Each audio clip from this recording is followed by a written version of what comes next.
What up, though, Pride Nation? Welcome back to another Detroit.Sports.Alliance Roundtable. I am your host, Luke G, and I am excited because there's a lot of news going on, and we have to talk about it, okay? If it needs to be talked about. It needs to be talked about from people who not only love this team, but respect this team, even when this team don't deserve the respect that we're given. And so with that being said, we had to come and do it like this. Now, we will have people joining us as this show goes on a little bit later. But for right now, I want to introduce you to who's on the panel, starting off with my main man, Writer from RachelMarieSports. Writer, what up, though? What's going on, everybody? It is a good night to talk Lions football. We had a lot of news today and over the past week in general. So I'm sure we're going to make some people upset tonight, but that's what we're all here for, is to talk some Lions football. So I'm excited. I'm going to put my disclaimer out when we get going. And so when the time comes, nobody can say they was not forewarned. Next up, we have on the panel, Mr. Jim Bordeau from Lions on the Prowl. What up, though, Jim? What's up, everybody, man? I love talking football with my DSA family, and I talk football a lot, 5 days a week. But man, I'm loving this. I see some familiar names in the chat there, so appreciate everybody rocking with us, and we're gonna have a great time talking football. Lots of stuff to get to. Absolutely. Don't take my post down. Listen, let me put my disclaimer out there, people. I've been reading too much media, and I even had a video that was suggested to me from 97.1, the ticket, that one, yep. And I watched it, and I may have got in about 2 minutes, and I said, "Oh hell no!" And I was irritated. So let this be served as a warning that this is your opportunity. My goal is to not rant today. My goal is to not piss anybody off, but be forewarned. You're probably going to get pissed off with what I'm going to say today, okay? Be forewarned. If you come in here and say something that starts off with a blue pill mindset, I am going to call you out on it today. This is one of them days where not only are we going to have fun, we're going to have fun within the truth. Now, with that being said, ladies and gentlemen, we got a lot of people in the chat. I would love to go through and do the name call really quick, but I want to do this and keep this show short and sweet. So we're going to get right into the nuts and bolts of it. Without further ado, the first question is up. Rumor has it that Kenny Galladay turned down $18 to $19 million a year. What are your thoughts on this? And should the Lions still have tagged him anyway, even though he turned down that deal? What say you, Ryder? I mean, it sucks, obviously, that Kenny turned down the deal because Kenny. Hang on. All right, come back to me. My dog's freaking out. Look. The dog is like, I'm mad about it too. Okay, it's okay. Jim, what are your thoughts on this? I mean, what do you think? He turned down $18 to $19 million a year, and do you think they still should have tagged him anyway? No way. Price tag's too big. I think they did the right thing for Kenny, and I think they did the right thing for the organization. They said that's what they were going to do, and I really think that's what they did. I think that this year coming up in free agency is going to be a lot of 1 to 2 year deals. I think there's going to be some sweet deals for teams, and I just don't think that was a good deal for our team. That's just what I think. Okay, let me see if Ryder. I'm trying to go last if I can. Ryder. All right, I got it good. I got it going. All right. Okay. Go ahead, Ryder. What are your thoughts, man? Kenny Galladay turned down $18 or $19 million. There is no way. One, there's no way we could have afforded to franchise Kenny Galladay. It just wasn't feasible. Like, we don't have that kind of cap space. And two, I don't think we should have, because honestly, Tyrell Williams can do pretty much everything Kenny Galladay does. Like, maybe not quite to the extent, but he can do just about everything. He has the same size. He can catch contested footballs, and he runs faster and creates better separation for a cheaper contract. Like, okay. I mean, okay. I love Kenny. I really do. Kenny's one of my favorite players in the NFL, and regardless of where he signs, will still be one of my favorite players, just like Stafford. But realistically, there's no way we should have or could have brought Kenny Galladay back to the Detroit Lions. All right, ladies and gentlemen, just joining us right now is Mr. Easy from the SpeakEZ Podcast. What up, though, bro? What up, though, Luke? What up, though? Hey, you hopped in right at the perfect time because this question going right your way. Apparently, Kenny Galladay turned down 18 to 19 million a year. What are your thoughts on that? The fact that he turned that down, and do you think that the Lions should have said F it and still tagged him? So I actually have some insider information. I know a guy who knows a guy, and Kenny did not want to be here in Detroit. It was, it's part of the reason why that contract was declined, and at that point, you just kind of have to move on from a guy. There's no point in, I guess, investing money in yourself into him, especially that much money. Especially we're headed like a new direction too. So I'm cool with us moving on from what from the things that I've heard. And yeah, it's just the way it is at that point. Now, let me just be a little facetious a little bit because I'm about to go there. You don't even got to have a guy from an inside guy. 18 to 19 million put him in the top 5 highest paid receivers, and he turned it down. And so without me even knowing that you got a guy that's with a guy on side of a guy, it doesn't even make a difference. The reality should be as clear as day, which is Kenny Galladay, the fact that he turned that deal down told me everything I need to know. I am done. And I'm over this idea of trying to force people to be here. If you don't want your butt to be here, don't waste no time taking the paycheck. Do what Kenny Galladay did and turn down the damn contract. Please stop wasting our time. The idea that people still believe that we should have tagged this dude regardless because we could tag and trade, I say to you, you are absolutely nuts. It makes no sense. This whole tag and trade thing, this ain't Madden. This is not a common thing that happens in the NFL. And we have to be able to understand that if you're not going to have people who want to come here and want to play for us, let their ass walk. It's just that simple. Now, I said I wasn't going to rant. I'm going to reel it back a little bit. I guess he reeled it back a lot. Just joined the show. We got just a lot, because I want to go. But we got Andrew joining the show from Real Detroit Lions fans. What's going on, Andrew? Yo, what's going on, guys? What's up, Andrew? Hey, not much, man. Not much. Andrew, you jumped right into it. I'm glad you did, because I was finna go off. I'm sick of it. I'm sick of this. Is this idea that things are just so simple.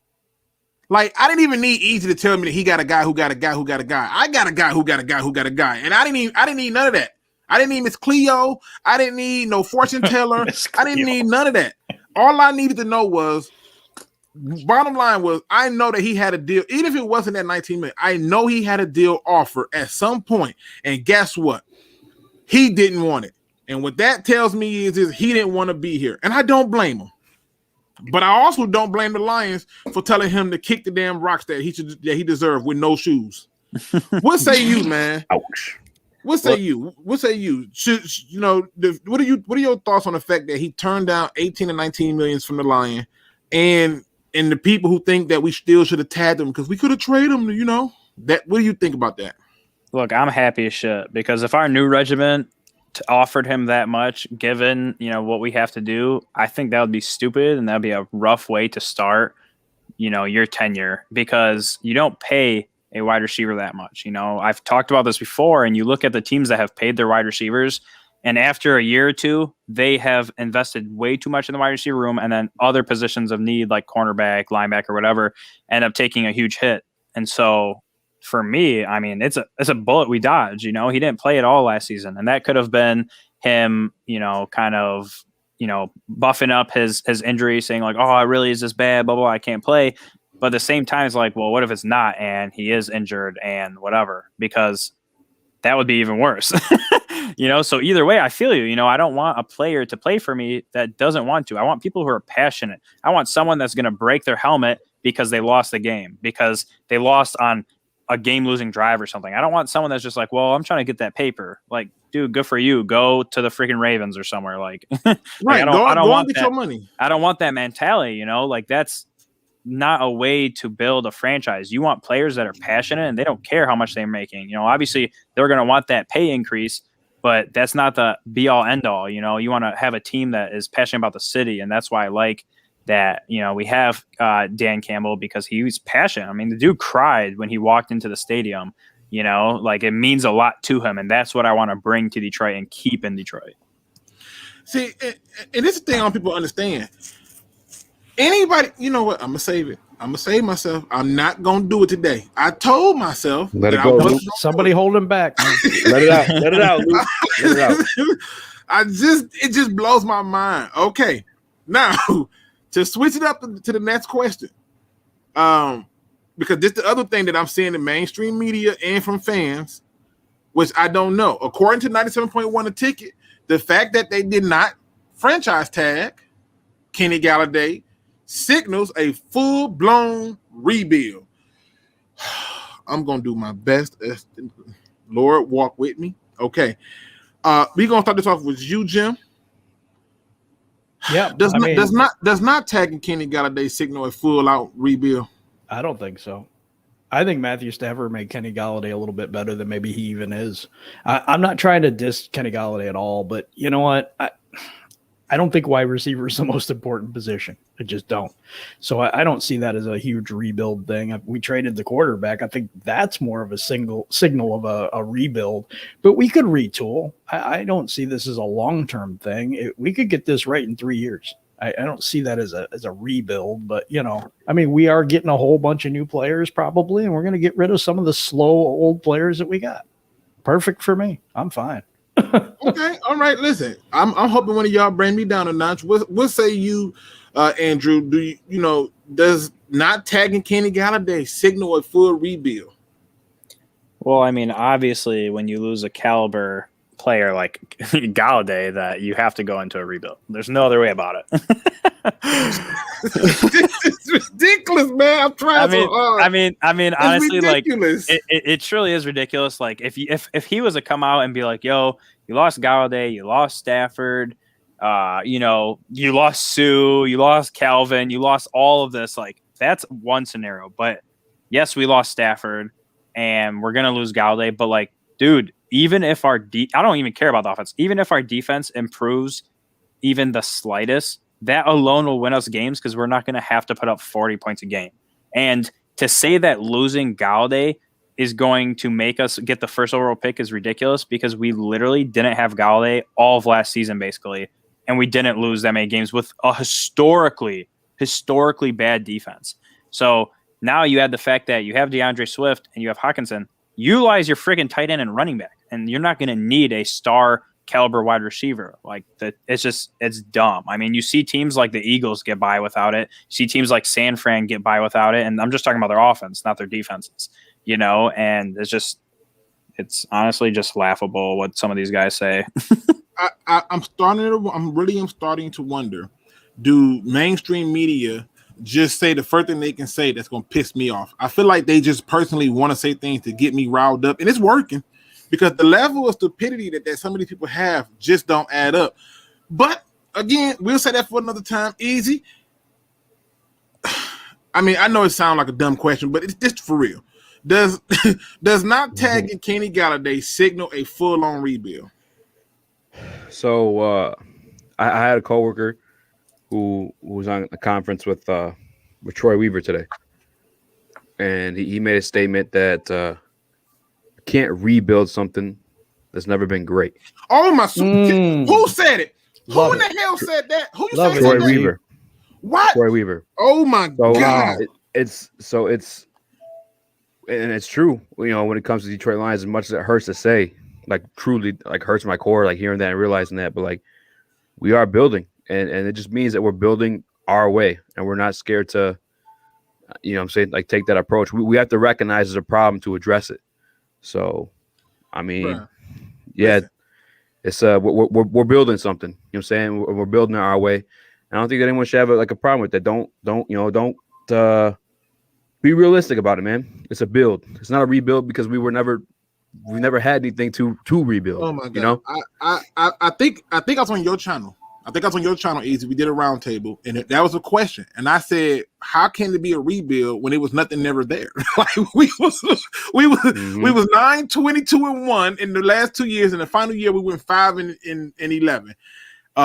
And I'm like, what are we rebuilding? You're certainly not trying to rebuild that BS that we just went through for 3 years. So what are we rebuilding up to? This blows my mind that Troy Weaver said this because he sees what I see. I can only rebuild what was good. Or, like, for example, like there are some people who go into buildings and they buy them and they renovate them and they sell them and they get their profit, but they cosmetically cover up everything, right? But when you building something up, that means that it was something good and it got destroyed. We was never in that boat. Troy Reavers is, you know what? I'm loving him more and more every day. Thanks. Yeah, me too. Writer. Apparently, we in a full-on rebuild because we did not tag Kenny Galladay. What say you? You believe that this is a full-on rebuild because we didn't tag Kenny Galladay? Okay, so I think that they're two separate situations, whether we're in a full-on rebuild and whether that's because we didn't sign Kenny Galladay. And because I've missed a couple of roundtables in a row, I wanted to come in with a couple facts tonight. So I have pulled up in front of me all of the receivers that had 1,000 yards this season. There were 18 of those. Of those 18 receivers, Deandre Hopkins' team did not make the playoffs. He was the third leading receiver in the NFL. Calvin Ridley, Darren Waller, DJ Moore, Brandon Cooks, Amari Cooper, Robbie Anderson are all on that list as well. All of them had 1,000-yard season. Pretty good. Top 18 in the NFL as far as receiving yards. None of those guys made the playoffs. A receiver does not make a team great. A wide receiver does not win you football games single-handedly because a football team is not designed to be won by a single player, whether that be the quarterback and especially not by a wide receiver. So are the Lions rebuilding simply because they didn't tag Kenny Galladay? The answer is no. No, they are not. Listen, anybody who believes that we are in a full-on rebuild because we didn't tag Kenny Galladay, you're not even smoking crack. You have a new drug that has yet to be released to the mainstream public. You are on the black market with whatever you're taking. There is no way. There is no way. Like I love what Ryder said. A receiver is not going to help you win games. You know how I know this? Because we had Calvin Johnson before we even got a quarterback. We wasn't winning. We wasn't doing nothing, right? And to think that, oh, well, this right here, this move, yeah, this the one. This one signals a full-on rebuild. It's ridiculous. It's just so ridiculous. And it doesn't even make sense. It's not even necessary. Now, to kind of switch gears a little bit, there was also another person who did not get tagged today, and people are losing their damn minds about, but I'm trying my best to keep cool. I'm going to let it out. I know I ain't going to make it, but I can feel it coming on. We're going to start this off with you, Andrew. Jesus. Should the Lions have tagged Romeo Okwara? I'm gonna get through this. Listen, I already got me something. I got me something to drink. I'm trying to be cool today. I'm calming nerves. Okay. I'm just telling you right now that it took everything in me not to go live before this round table because I was like, I just can't today. Not with this dumb stuff. Andrew, should the Lions have tagged Romeo Okwara? I mean, obviously, when you got to rebuild your defense, not even rebuild, you got to build the defense, you got to build a wide receiver room, you got to do all this. The best thing to do is invest $20 million in a defensive end that got 10 sacks. That's obviously what you do. I mean, I don't know what fans want sometimes because I'm like, yo, you guys just want to keep everyone and you want to sign everyone and you want to draft everyone. Like, you can't. Okay, that's the game. Like, dude, I get it. He had a good season. Everyone in Detroit loves him. I love Romeo, but bro, I'm not about to invest top dollar in a defensive end that's had an all right season. You know what I'm saying? He's not getting if that was look, if I'm gonna invest that much money, I would have went out and got JJ Watt, right? Right. It got 2 years, not one. I got at least two, but that's another story. This is your time event. My bad. Right. I'm sorry. So, you know what I'm saying? Dude, and we have his younger brother who came out of college way more stouted than he did. If anything, Julian could be the new Romeo. You know what I'm saying? So I'm really not worried at all about losing him. And I think fans are just like, well, he's produced. We have to keep him. How can you let him go? And I'm like, dude, it's not that serious. So Yeah, I mean, I'm fine with it. I didn't even want to spend $10 million on him. So the fact that people were thinking we were franchise tagging him, that didn't even cross my mind. listen, you beat me to the punch. When I saw, I'm like, people was like, I can't believe we didn't franchise tag. I'm like, wait a minute, y'all thought of that as an option? It was gonna be like $15 million to franchise tag this dude who had one good season in his whole damn career on a really bad defense. Like, as much as I respect what he did, I'm not franchise tagging him. If you want to be here, I'll give you a fair offer. You either take it. But I remember we had a conversation when somebody was like, yeah, we can give him like $10 million. I was like, $10 million? He not, man, that dude trying to get paid. And I'm not the one to pay him. So it's simply put, he go and test the market out. We get him for like $10 million a season. I'll be shocked. But if I'm talking about giving him 1 year at $15 million after he had his best season ever, no, hell no. That's such a like bad decision in so many ways, and I feel like that's those fans that always are unhappy with the fan base are the fans that are like, "Yo, you should have franchise tag him," but then we don't, and they're like, "How the hell could you do that?" And then if we did, it's like, "Why would you franchise tag him when he didn't do shit?" It's like, what? Like, what are you saying right now? You know, you can't be mad and then sad and all this, like, all emotions. Like, yo, this is a business. Maybe we should have franchise tagged him and traded him, because you know that's like the hot thing these days. You franchise tag him and you trade him. Everybody wants to trade with you. Just fucking. I'm good. Easy. Should the Lions have? I'm trying so hard, man. Should the Lions have tagged Romeo Okwara? Hell no. No. Hell to the no. I get the allure because, like you said, I'm saying he was the one bright spot on a bad defense, but exactly just like 15 mil, he didn't get 15 sacks. Like, nah, man, I'm good. I understand he's young and like maybe possibility of being a building block, but the situation that we're in right now, as cap strapped as we are, it's just not the right move. It's nothing about this says rebuild to me. Nothing about it says rebuild. Nothing about this says we should tag him. 15 million people for one season. 15 million. You know who we did that with? Ziggy Ansah. You know what he did? Nothing. Not a goddamn thing. I'm just saying. Jim, what say you? Should the Lions have tagged Romeo Okwara? No way. No, because I think that tagging anyone this year, in my opinion, is a waste of money, because I think I think the free agent market is going to be a lot different this year because of COVID, because of the salary cap being lower, because a lot of teams are going to be cutting a lot of players. And I think that there's going to be a buyer's market this time. I think we're going to get shorter term deals. And I also think we're going to have a little bit lower prices. I don't think people are going to get what they think they're going to get in free agency. Unless some team goes crazy with a lot of cap room, that's fine. But I don't see the majority of them. It's supply and demand, like in everything else. There's going to be a lot of players out there that are pretty good for a lesser price this year. I mean, and Funky says, I've been screaming retool until today. I still am screaming. Have I changed my thing? No. This is a renovation. It's a retool. This is not a rebuild, people.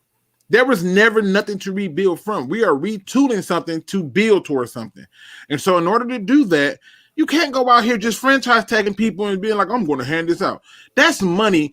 I put it like this. If they franchise tag Kenny Galladay, if they had a franchise tag Romeo Okwara, what money were they going to use in free agency? I'll wait. Mm-hmm. Ain't that much. Hook Cam? Hook Cam's in the building. I mean, what's going on, Cam? Me and Cam been doing some film stuff. We did our first one together on Twitch on his channel with some offensive linemen. Darashaw, maybe we got to watch more film on him, but the game that we reviewed, unimpressed. Unimpressed. You're going to not want to miss that. It'll be coming out real soon, so make sure you check it out. But what say you, Writer? I mean, should the Lions have tagged him? I mean, I love Romeo Okwara. Romeo Okwara, probably not wrong saying that he was the best player on the defense. I mean, he finished this season top 10 in sacks, which is pretty good. But Romeo Okwara is an above-average pass rusher. He had an above-average season, and he's asking for elite money. Those two things do not correlate. You don't get elite money for being above average for one season unless, maybe you're Chase Daniel or something. But like, the value's not there. Like, I love Romeo. I'd love to keep him around for the right price, but I'm also not going to be blind and biased and say, yeah, pay the man $15 million a year for his first productive season in 5 years. Like, it wouldn't make sense for the Detroit Lions financially. It just wouldn't. I mean, listen, I'm just going to toss this next question out there. Anybody feel free to jump in on this one. Are any of y'all shocked that we didn't franchise tag anybody? Is anybody shocked? Like, no, Easy. I know Easy because I feel like Easy purposely just wanted to get me right. Easy, are you shocked we didn't franchise tag nobody? No, I'm not. I don't think no fan should be shocked we didn't franchise tag nobody. I told y'all that the only splash are you going to see are a collection of guys. There's not going to, and I know Easy like do the splash. Psh, it's not going to be no big splash like that. It's going to be a collection of guys, and it should be. But I don't think anybody should be shocked that nobody got tagged. Anything that you tag takes a lot of money away from you, and it causes you to release other people. So I just wanted to put it out there. Everybody's in agreement. Nobody's shocked. But now we got to go to this BS right here. Okay. This is where I probably lose it. Kevin Pryor from ESPN, whatever his damn name is, he made a tweet after he retweeted a tweet about Kenny Galladay not getting franchise tag that said that we should be the favorite for the first overall pick in 2022. We should be the favorite for the first overall pick in 2022. So it got me to thinking. I'm going to ask the people on the panel. Start off with you, Easy. Do you agree with Mr. Kevin from ESPN? Should we be the favorite for the first overall pick in 2022? No, I wouldn't say favorite. I can see how he would like. I could see how anyone can almost make anything make sense, other than all due respect, Luke. I love you. The 8-8 thing, but I can see him making sense of like us being number one, but I just don't think that's the case. For some reason, I just have faith in the leadership with Dan Campbell, which I could be completely wrong. Like, nobody knows exactly for sure what this team's going to do, what we're going to be, the philosophy of our GM. Like, we don't know any of that. We haven't seen any of that stuff in action yet, other than like with the Stafford trade, which is something he kind of, brought along. So I don't agree with him, no, but I can see him convincing himself, or I can see like, I guess, a case being built for it. Yeah. Thanks, man. Shout out to Tom Grassi. Shout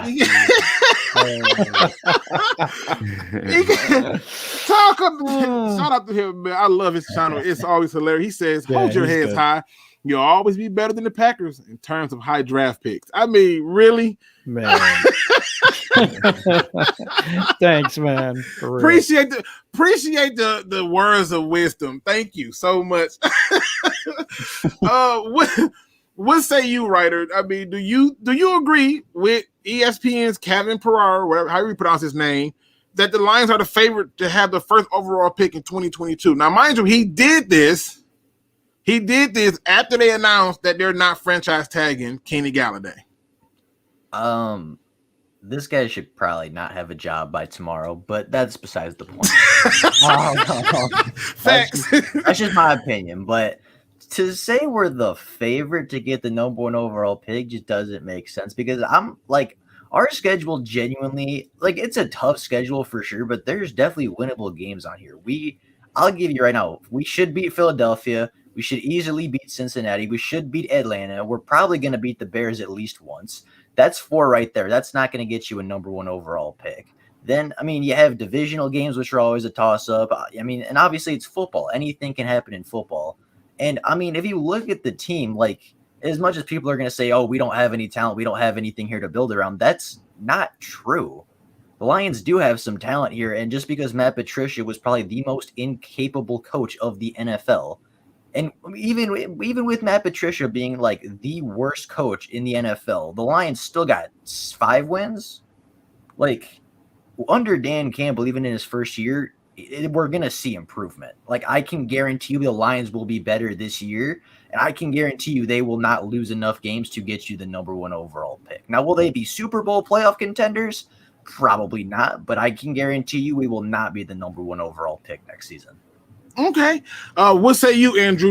What do you think? You think that Kevin gonna be right from ESPN that we're the overwhelming favorite for the first overall pick in the 2022 draft? Man, this dude. Okay, go ahead. I'm good. Did you forget that Houston exists? Listen, I'm trying to figure this out. Like, what happened to the Jacksonville Jets? You know what? I'm gonna be quiet. Go ahead, Andrew. The floor is yours. Look, I'm not putting my fucking money on that bet. Like, like when I hear stuff like this, I'm like, what you guys said was exactly what I was gonna say. Like, did we forget about Jacksonville? Did we forget about the Jets? Did we forget about Houston? Like, how in God's name do you think that those teams are going to do better than us? Houston might just because of Deshaun Watson and their offense, but like, you lost JJ Watt, your freaking GM is a clown, like all this stuff, and I'm just like, there's not a chance we could possibly be worse as a team. We might have a similar record that we did this past year just because, new team as a whole. Like, I mean, Jesus, new quarterback, new head coach, new coaching, new everything. But to say that we're going to have the first overall pick is ridiculous. We haven't had it since we drafted Stafford, right? So it's like, yeah. So it's like, where do you think like this is coming from? You know what I'm saying? Like, even when Stafford was hurt all year, we didn't freaking have the first overall pick. Can I ask a quick question really quickly? Go ahead. So did any one of you happen to see the Philadelphia Eagles' new head coach and what he did during his opening press conference? I did. It was god awful. Because my man said they're going to run a system that is easy to learn but complicated to view. Yeah. I mean, in the first 10 minutes of being a head coach, contradicted himself like 3 times and doesn't even know what he's talking about. Like, if we're worse than the Philadelphia Eagles, I couldn't tell you. This man basically was like, we're going to make it really easy for our players to learn, but it's going to be so hard for other teams to figure out what we're doing. And I was like, bro, and y'all are making fun of Dan Campbell for saying we're gonna bite kneecaps. Bro, at least Dan Campbell knows what he's trying to do. Right, bro. Listen. This is how. Listen, okay. When I saw this tweet, I lost my damn mind. I'm gonna tell you why. I lost my mind because I don't remember seeing a tweet or hearing anybody say we are going to be the overwhelming favorite when Calvin Johnson retired. And Kenny Galladay ain't no Calvin Johnson. Yet we lose Kenny Galladay, and apparently we're going to be the overwhelming favorites for the first overall pick. I don't care if he took in consideration of Stafford being traded. I don't care if he took in consideration of Kenny being gone, the new coach. I don't care. It don't take much to go from worst to first. It just don't. It just don't. I have seen it happen too many times. The Bears have done it. The Rams have done it. The Packers have done it. It don't take much to swing it around with good coaching. The one thing that they don't understand is to put us in that realm of saying we should be the favorite when you don't know what the hell this team is going to be. You don't know what we're running on defense. You don't know who we play when we play them. The key word is when we play them, right? You don't know none of that.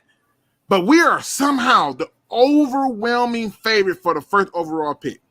We just so much worse than all of the other 31 teams. Yeah, I mean, nobody can be worse than us. I think it speaks to the national media on how they view the Lions. I've said this for a long time. I think there's a bias against the Lions. But number one, what does this dude have? A crystal ball or something? We haven't even picked up a couple of free agents. That's all we've done so far. We haven't had a draft. We haven't had anything, when the actual free agency is started. He doesn't even know what team we're going to have. Right. How the hell can he sit here and think that he's, the Lions, of course, they're the Lions. So, of course, they're going to have the number 1 pick. You're an idiot. Jim, the negative connotation surrounding Detroit is so laughable because they literally bash every single thing we do. And it puts that narrative out there to all the other fan bases, everyone. And so that's why it's so hard that even when we have a good season that people are like, well, you're still trash. And it's like, what? Like, I went freaking 11-5. Like, what are you saying, right? Right. It's so stupid. It really is. Now, to be fair, though, it is well earned over time. Like, we really have been like laughable. But this is a You know? season to season sport. You know what I'm saying? Like the Right, Rams and literally we- went from 3-13 Hold to on. 13-3. Am I going to say, oh, they're shit because they haven't done anything since they had Kurt Warner? Like, no, like they turned it around. Like you jumped 10 wins in one season. Like, and taking it a step further, I don't want to go off of what the history was in the previous time unless everything in terms of variables are still there with the history. None of that exists. The owner is not the same. The general manager is not the same. The head referees are coach still the same. are not the same. The referees can be still the same, but this team is going to score points. Don And it's going to Mulbeck, get stops. We're not going to give up 531 points. Still here. until Don Mulbeck is gone, bro. I'm just kidding. I'm just saying, We're just kidding. to sit there and say we're going to be the overwhelming favorite when we haven't even completed our offseason, how? That's like looking at a puppy and being like, hey, he can grow up to be a bear. Can he just live? Can we just have a moment to not be trying to put these high expectations on the damn dog? Let the dog be a dog. He got to be a bear. Why? We haven't even got through the offseason. Why are we going to do this to ourselves? We started the offseason It's early. it's lazy journalism for real. Is what it is. Like it's just easy. It really pickings, is. You know what I'm saying? Like It's easy pickings. Easy. easy, baby. Now listen. Benjamin Flo says, "Hey, Luke G, I'm disappointed you haven't said go green big." Listen. We talking football today, but I talk trash all through my chat. I had people try to tell me about what happened days before and years ago. When Michigan lose, they got to tell you about what happened in 1949. So Yep. we're gonna leave it alone. Go green, baby. Go white. Go green. You feel me? Go white. We in this motherfucker.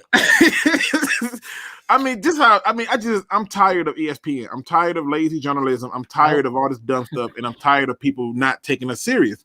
And the reason that I'm tired of it is because a lot of the times the team that you don't take serious. I remember this one year, they were talking so much stuff about the Jags, and the Jags not going to do this, and the Jags not going to do that, and the Jags shocked everybody. They ran the ball, they played defense, they brought in Calais Campbell, and it was totally opposite of what they thought. And then they had the same thing flipped around with other teams, with the Rams and so forth and so on. And those teams keep showing up day in and day out and saying that you are wrong.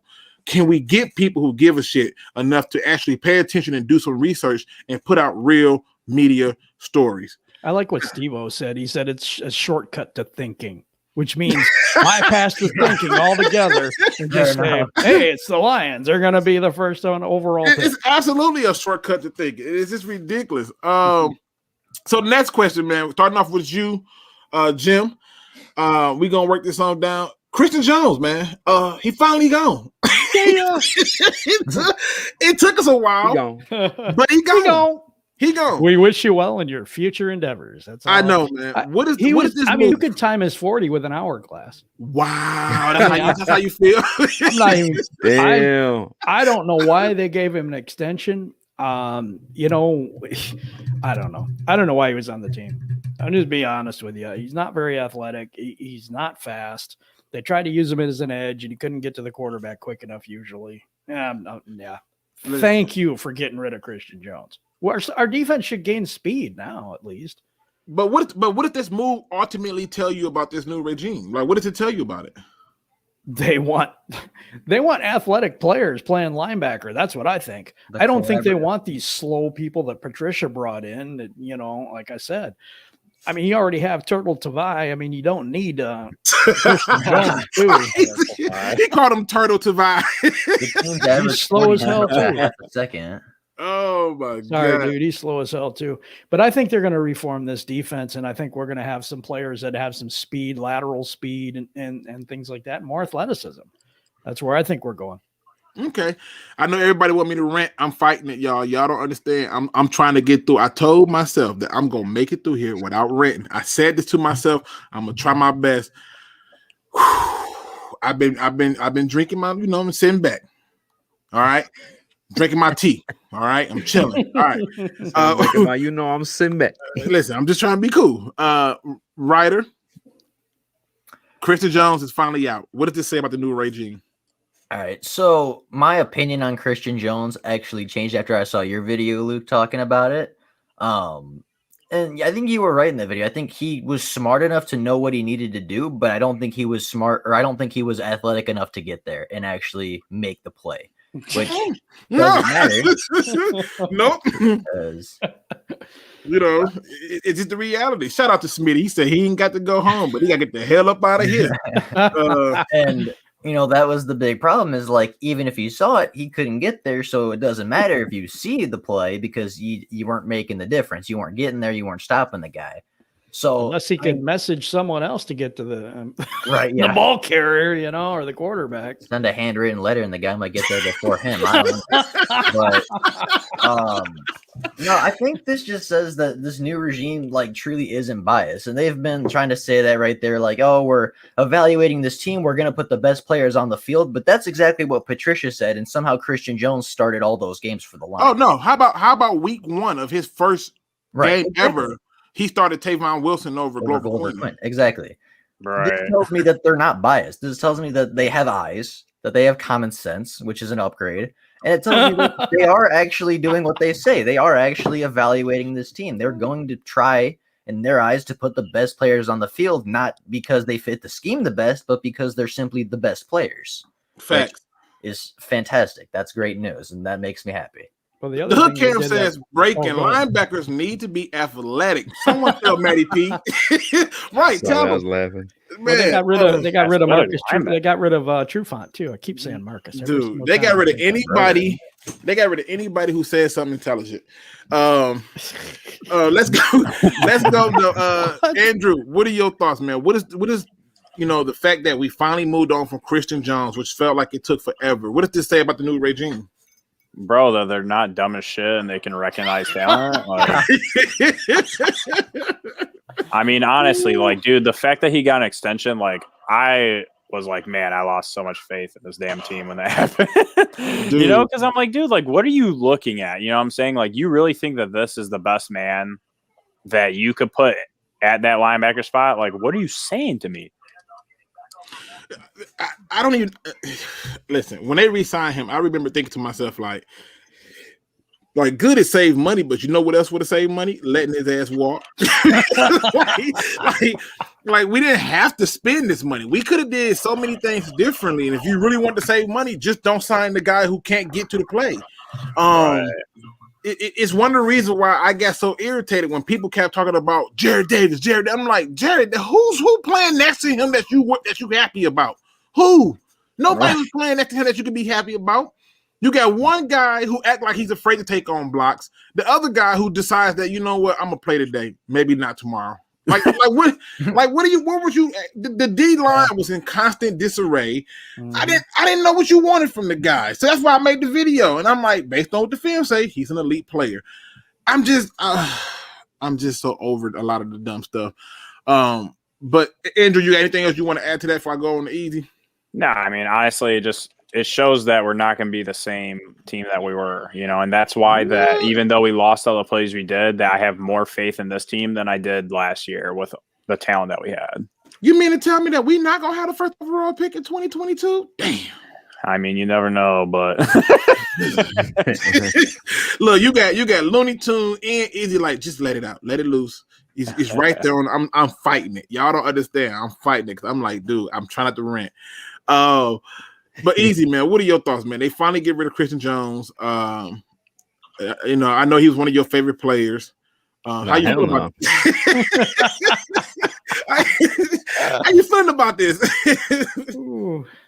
I mean, it's kind of like I said earlier, man. These guys aren't afraid to admit, what looks wrong with this team. You know what I'm saying? Like, even if it sets them back this next year, they want to build this thing the right way. They want guys, in my opinion, that are going to compete, they're going to give effort, and then they want to be successful, individually and as a team. This is what I'm getting from it. Like I said, we can't say nothing for sure because we haven't seen a damn thing yet, really. But it's like I said, it lets me know that if you aren't producing, or if you aren't anything of value towards the way they want to do this thing, you're gone. They don't give a fuck about your feelings. Right. Hey, now I love this idea. Cut Shelton and Williams and bring Sue back to bite off some kneecaps. He gonna bite them off, stump them off. I mean, I remember fans really wanted him gone.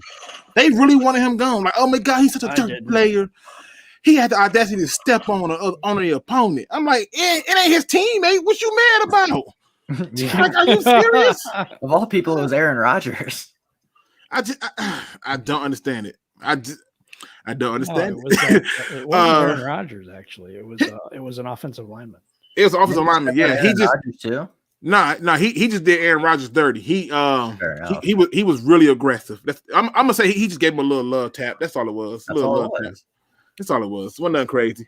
Listen, this Aaron Rodgers. You see Aaron Jones about to be a free agent now? Yep. Yeah. And he should not be. He should not be on the Lions radar. Crazy. No. But the reason Aaron Jones can be a free agent is because they got AJ Dillon. They still got Williams, the other Williams. I'm drawing the blank on his first name. Jamal Williams. But they got real. Aaron Jones elevated that offense. He did. But him and Jamal Williams, I think, were a great one too. But now you're gonna have Jamal Williams and Dillon. So and they can still go out and draft a Najee Harris if they wanted to. They got options. Here's how I feel. What this release tells me. What this release tells me is not only do the Detroit Lions new brass understand that in order for you to compete in this league, let alone your division, you got to have people who not only can make plays, but have the ability to get there to make it. And when they went back and watched the film, they said to themselves, we don't have a spot for you. You know why we don't have a spot for you? Because you are about as meh as freaking like unsalted butter. It's terrible, right?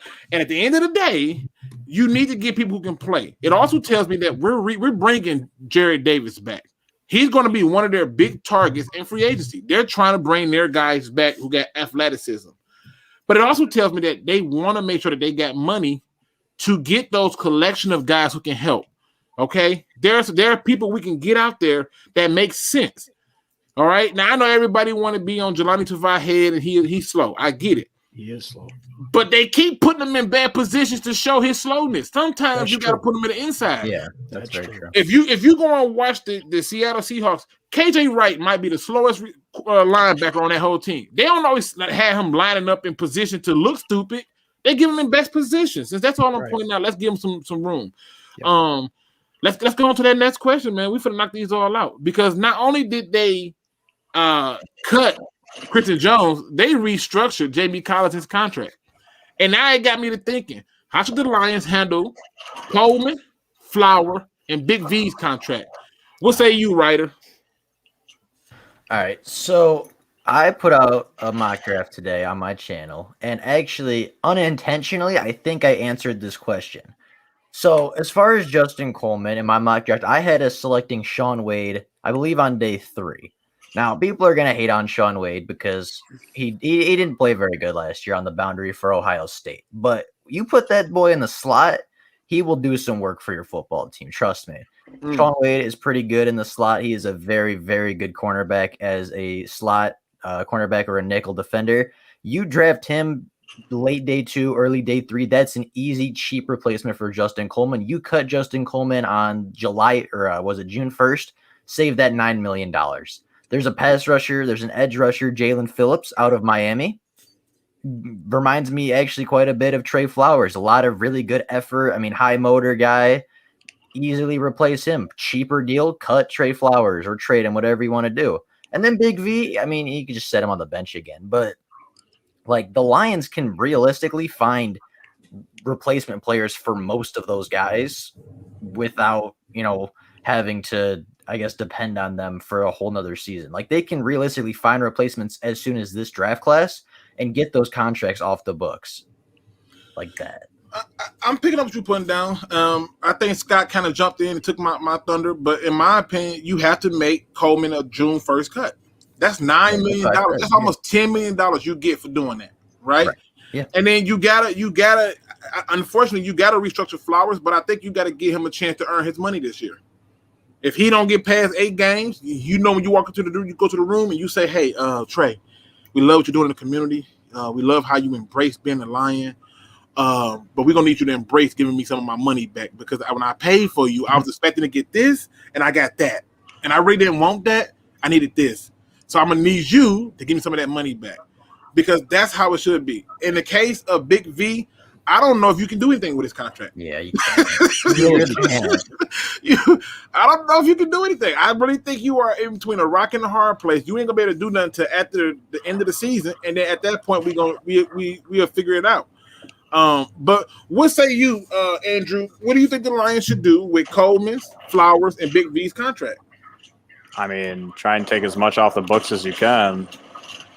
See, I don't think they're going to be able to with his contract because of how it's structured, and I feel like it's going to put us in a deficit that we just got out of. So, It's possible. If it's possible, but you just. So, what about the other people's contract? What about Coleman? Yeah, I mean, dude, trade them for whatever you can, do whatever you can, because at the end of the day, like, we have a lot that we need to get done, and so I just don't want to see us make the same mistakes and just eat the contract or not get anything for them or, anything. Like, I need to see something happen. Okay. Shout out to Numbers J. He in the building. He says my B-Day always it's supposed to say my bad. I don't know what that would be. My B-Day always getting people birthday, maybe? Yeah, cut to save money. But happy birthday if it's your birthday, man. Shout out to you. What say you, Jim? I mean, how should the Lions go about handling Coleman, Flowers, and Big V's contract? So Coleman's going to be an after June 1st cut. You can take two players and you can cut them right now and designate them as an after June 1st cut. So that allows us to spread the dead cap. I think he has $6 million on the dead cap, so that's what I would do there.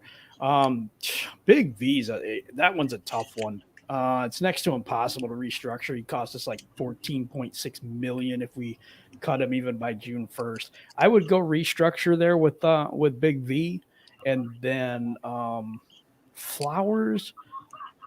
I'd like him to restructure, and I would try to work towards that. But I think he actually could help us in the maybe even moving him into a 3 technique if we're going to go the 4-3. But if we're doing that 3-3-5 like they say, I don't know. I don't know. Yeah, I don't think we would do a 3-3-5 as a base defense. I just don't see that being valuable, especially when you just look in our division alone and have a 3-3-5, which means you need to have dogs up front. Yeah, that's what I've heard. And we got to contend with some running backs. I don't see that being our base defense. I just don't. I could be wrong. We'll see. We'll say you, Easy. We'll say you. How should they go about handling Coleman, Flowers, and Big V's contract? I haven't looked at the numbers and how they affect us this year. I mean, hey, like I said before, like do what you got to do. You got to recognize the problem in order to take care of it. So if the money is an issue due to the performance, now I think Coleman is someone who, in the right scheme, can be productive and be good. But I mean, it's really just. I have nothing specific, honestly, guys, because I'm not familiar with the numbers and how they affect us this year. Okay, well, listen, that's fair. We don't want you to sugarcoat nothing. To keep it 100, we got a. Speaking of 100, we got 100 people in the chat. Get them likes up if you have not hit the likes yet. We are definitely going to keep the show going. We want to talk and stuff. Also, be getting your questions together because you're going to have an opportunity towards the end to ask us whatever you want to ask us. You can make it very specific. It says my birthday is June 1st. That was kind of my point. Whoa, well, happy early birthday. Okay, but yeah, June 1st is going to be a sad day for a lot of people, but you. So you should celebrate it. you should celebrate it. But the rest of them, I'm pretty sure they might want to start submitting resumes. Just saying. But let's keep this show going, people. So here's the rumor, man. I think this question had to be on here because this means so much to me. The rumor is the Lions are trying to trade Chase Daniels, and teams are interested.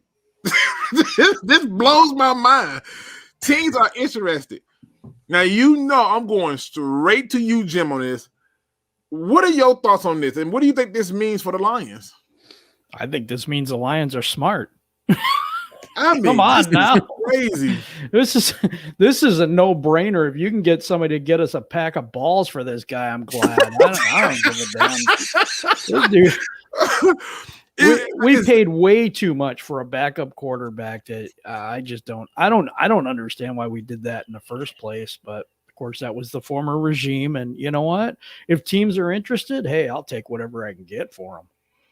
Okay. Oh, listen, I want to put it out there. Apparently, I'm gonna say it again, people. I get a Happy Meal for him. I'm happy. People are calling and taking the phone calls from the Lions for freaking Chase Daniels. Easy. What do you think this means for the Lions? What do you think about this? Ain't no way in hell anybody's calling fucking Chase Daniels. Hey, look, what? Marvin Tober says, "Who wants Chase Daniels?" Who in the fuck? And then I saw something too. Maybe it was in the group chat or like Twitter or something like that. Someone's like, "Oh, he's a great like leader and teammate." What the? We had a whole starter that was supposed to be a leader. Like, what the? We were paying him a lot of money to hold that clipboard last year. Man, right. Yeah, man, a little bit. But. Most expensive desk in the league, man. I don't even think the damn. I can't. If we trade him, I will have all faith in Brad Holmes to turn this thing around. If he somehow is able to get value back for Chase Daniels, I'll be astonished. I might be more mad that we didn't trade Kenny Galladay. Listen, Hatterhouse says, he says accept the first offer. J-Mo in the building. Accept the very first offer that comes in for him. J-Mo, what up, though? Oh, what's good? Can y'all hear me all right? Yes, sir. You weren't back there too long, was you? No, I just hopped in here. Okay, my bad. I was making sure I was paying attention. All right. J-Mo, since you came right in here, people, we know we got the heart of the city. I know this finna get interesting. Apparently we finna trade Chase Daniels, and we got people who are interested in listening. What do you think this say about the Lions, and what do you think this means for the Lions? Well, I think it was yesterday the greatest move in Lions history happened. And Christian Jones was let go. Yes. Like that was the greatest move in Lions history. But if they get rid of Chase Daniels, I might have to just, go to Ford Field and just take a picture just out of respect. Like if they get rid of Chase Daniel and Christian Jones back to back, like the Drake song, I might just shed the tear on live. Like that would be beautiful. Please get rid of him. By the way, he's utter garbage. He doesn't help the team in any way, shape, or form. He's nothing but wasted money. So I want him going. Dude, One Pride 40 said them bag of Doritos gonna taste something different. He like, give me a bag of Doritos and you can have Chase. That's how far he's come. Yep. It says Chase is a solid mentor type. He's going to be a future quarterback coach. What is he saying those can't do? Teach, yeah. Let him go teach somewhere else. I don't want to hear none of that. Yeah, let him go teach somewhere else. Do teach. I can teach. Right? like me and Chase Daniel ain't doing nothing different. He know way more about football than I do, but I can teach. Marvin Tober is on fire. He said Chase need to be chased out of town. Listen, I get a burger and fries and I'm good. Listen, let me just tell y'all really quick what I think this move means for me. First of all, it lets me know that the fact that you got somebody on the phone that's willing to take your conversation and have you interested, it lets me know that we have underestimated John Dorsey and Holmes way too much. Or the you fact, have drunk people on the other I line. mean, how does he, right? Like, what did he drug him or something? What the hell happened? If you get anything for Chase Daniels, oh my God, you winning. I don't care what you get, you're winning. You know how I chewed the Lions out for trading that pick with people who were dead man walking for Everson Griffin? I will forgive them if you get that same pick for freaking Chase Daniels. There's no reason. Hey, who is playing video games? I know, right? Like, I ain't doing it. Not me. I don't know who that is. Now, let me go down the line. Andrew, what do you think? I mean, they trying to trade Chase. Apparently, they got people who are interested. What do you think this means for the Lions? Game real quick. Look, I'll be real with you. The fact that they even have offers or anything is it just tells me that, dude, this is different. Because like we shouldn't even have this man on our team right now with his contract, you know what I'm saying? So like it just makes me happy. It shows you that these guys are doing everything in their power to freaking get a better team. And this is it, you know what I'm saying? Like the way to do that is literally to be willing to trade everyone, be willing to make moves that can push you above and beyond. And a lot of times people are like, well, you just signed him. Why would you trade him? If you can get something better or a better return that's going to help you in the future, even this season, like you go for it, and Chase Daniels sitting on the books at $6 million sitting on our bench is the dumbest crap I've ever seen. They had backups like Jameis Winston and players like that, Marcus Mariota, who are going for $1 million. This man threw 5,000 yards, $1 million. You know what I'm saying? So like having Chase Daniel, who isn't going to do crap, like that's the definition of a dumbass. Like, like why do you need a backup quarterback to help you, with like play calling and this and scouting? Like that's what you have coaching for. That is literally what you have coaching for. Like, don't come at me with all that. Listen, now this is a good question by BD Buster, and I'm just gonna jump this one in there because I think it's an interesting question. He says, if we trade Chase Daniels, do we draft a quarterback this year? I actually think that this is the opposite. By trading Chase Daniels, I think that they like what they see in somebody already on roster in David Blau. Or I think it's literally somebody in the free agent pool that they feel better about.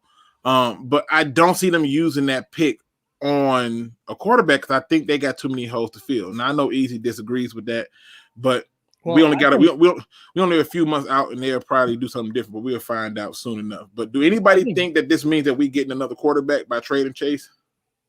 It could be. Well, I like the fact that Brad Holmes is going out there and saying, "Oh no, we're open for that." Well, yeah, we're facts. Instead of Bob Quinn getting another quarterback before the draft, and right, then, and that shut down all. It shut it all down. And then he can try to come back and be like, "Yeah, we're still thinking about a quarterback at 3." Oh yeah, you are. Wink, wink. Point. Speaking of dumbasses, you know what I'm saying? He did that other dumbass move. You know what I'm saying? Right. I mean, Brad Holmes is out there saying, "Oh no, it's on the table." So he's not like tipping his hand, and that's very positive for me. You know what helps selling that point, right? You know what helps selling that point is by getting rid of your freaking backup. Yes, yes. You know what I'm saying? Like, you're doing the exact opposite of what Patricia did. And he said in multiple press conferences, he's like, yeah, I like all the flavors of quarterbacks there are, blah, blah. Like, you can never rule out, especially when you have such a high pick and this and that. I'm like, yo, if we pull off a trade in this draft, I will be the biggest Brad Holmes fan. Like, you have no idea. Right. I mean, listen, and I think Don Burr points on a good thing on what he's watching with this new regime is how we draft in the rounds 3 through 7. One of the things I liked about Quin was he did find late round gems. The problem that I had with him was the more you hear how his attitude was, the more you like, what the hell? Like, oh, TJ, you're not the guy we drafted. You having too much fun. Like, what? That is the dumbest shit, dude. I heard that and I was like, what do you mean he's having too much fun? Like, that's what you want your players to do is enjoy like playing the game. I don't think Bob Quinn and Matt Patricia get enough blame for how bad they destroyed this team. People just want to blame the players. Like, you told this man he was having too much fun? I ain't never heard nothing like that before. Dude, basically made it seem like he made a mistake for drafting him because he having too much fun. Like, I shouldn't have drafted a Pro Bowler because you look too good out there. You look too happy.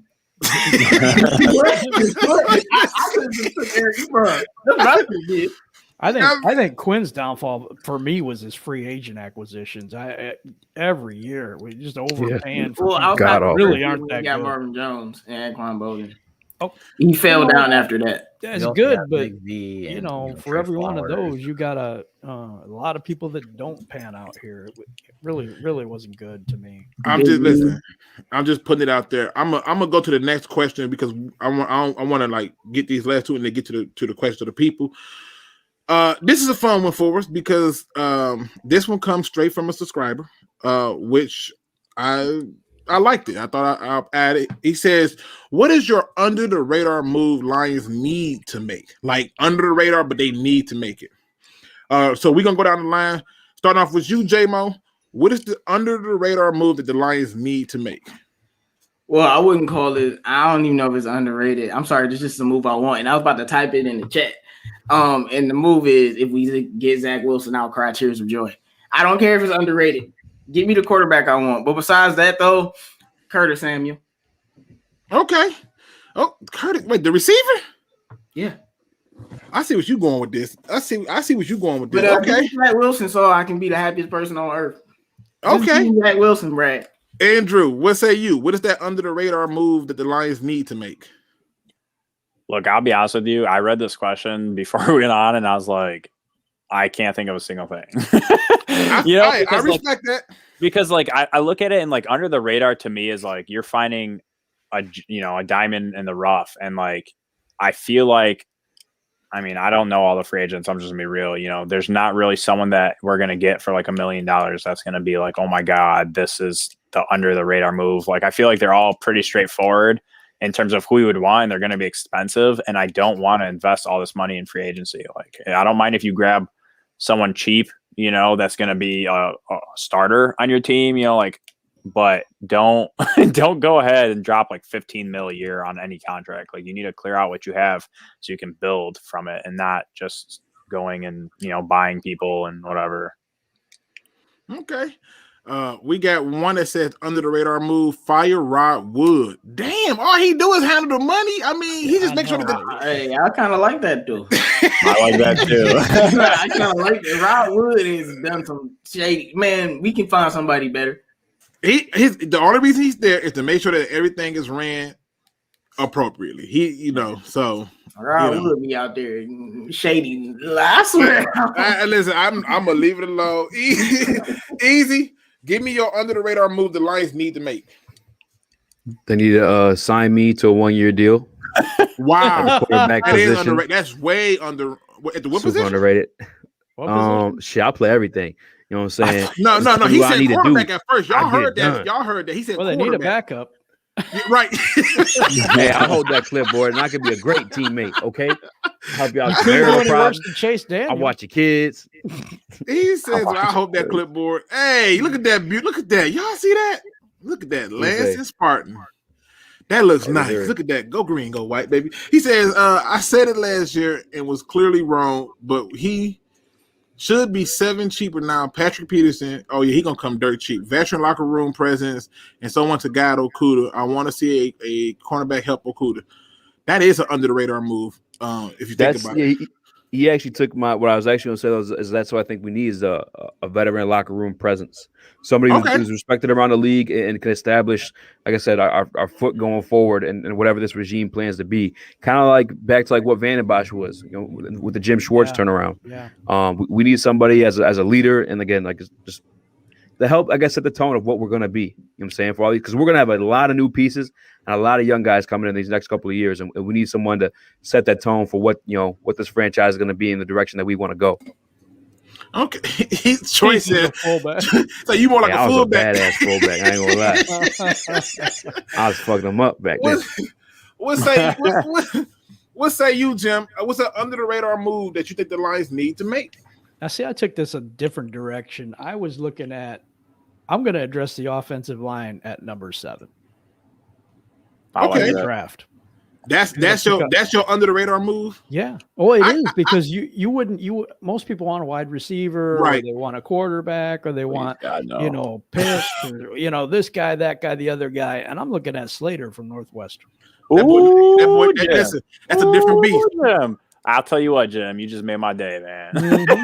That's a different beast. I'm gonna just tell you the truth. When we did our film study, he was one of the people we looked at. We were probably only about 2 minutes in. I was like, I see enough.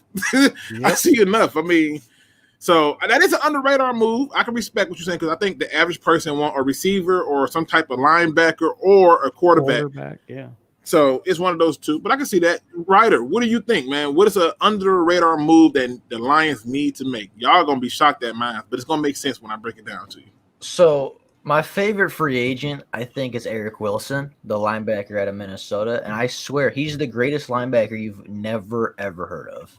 Eric Wilson or Eric Kendricks? Man, no, he's better than Eric Kendricks. Okay, so I just want to make sure. Out of Minnesota. Eric Wilson.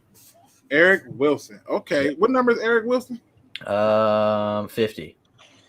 Okay, I'm going to check him out. He is one name that has not come up on my board. So last year, and I know these are just statistics, but he totaled 122 tackles, 3 sacks, 3 interceptions, 2 forced fumbles, a fumble recovery, and 8 passes defended. Also 9 QB hits and 8 tackles for loss. Man, you got a lot of love for Minnesota. I've noticed you said PJ Flack, and I've noticed now we with Eric Wilson. I'm starting to wonder, are you You might be a Minnesota fan. I'm just might be a Gophers fan. I'm just saying. But I'm picking up what you put. That's an underrated move. I promise you, Eric Wilson is a very good linebacker. But I think the biggest thing that's important for the Lions is they can't fall into the trap of overpaying people. They got to be smart about who they give contracts to, and they can't force themselves to make that big splash move. So, they can't fall into that trap of trying to make the big splashy move. Just nope, can't make that big splash. Fact.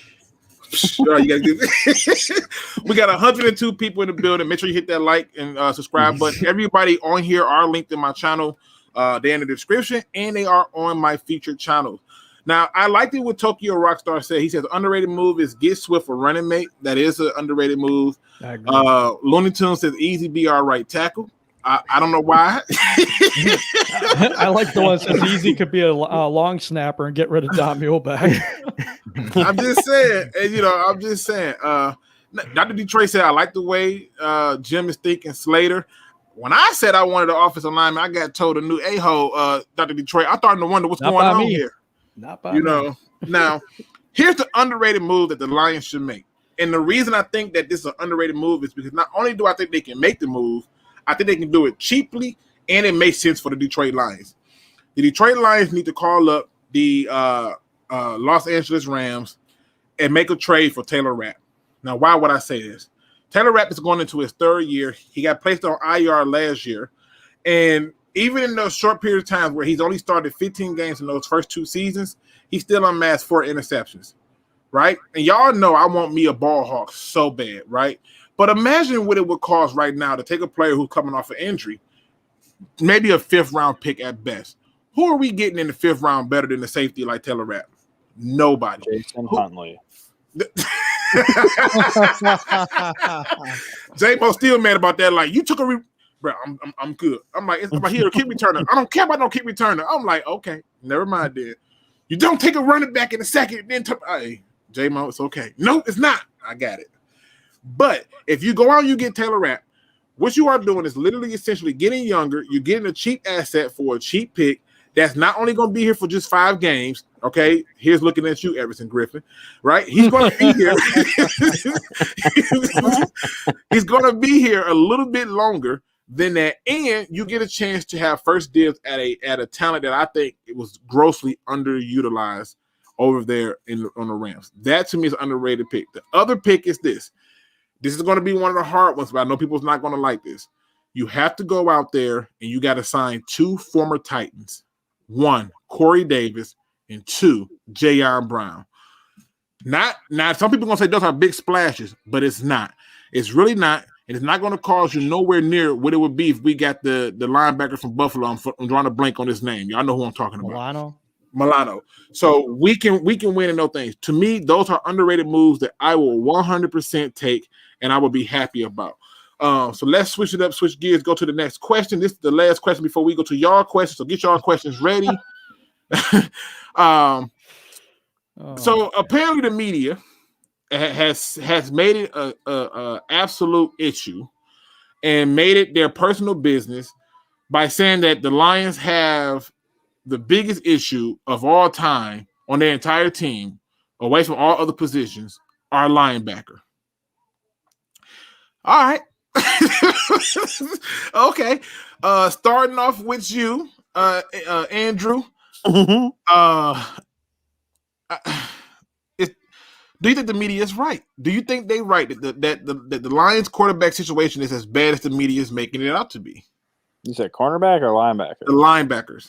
Look, I'll tell you what. We have the worst linebacker core I have ever seen. Like, it is so freaking bad. How, in God's name, can you look at the players in our division and think, you know what? I'm going to get linebackers that cannot cover the freaking pass game. Like, please, Jelani Tavai is not a starting caliber linebacker. Jamie Collins, he could be maybe like he's when he wants to be. Yeah, when he wants to be. Yeah, he's very inconsistent, but like he has flashes. And then, I mean, Davis technically isn't even under contract, So who does that really leave us with? You have Jalen Reeves-Maybin. Like, I like him, but he's not a starting caliber linebacker. He's also not under contract.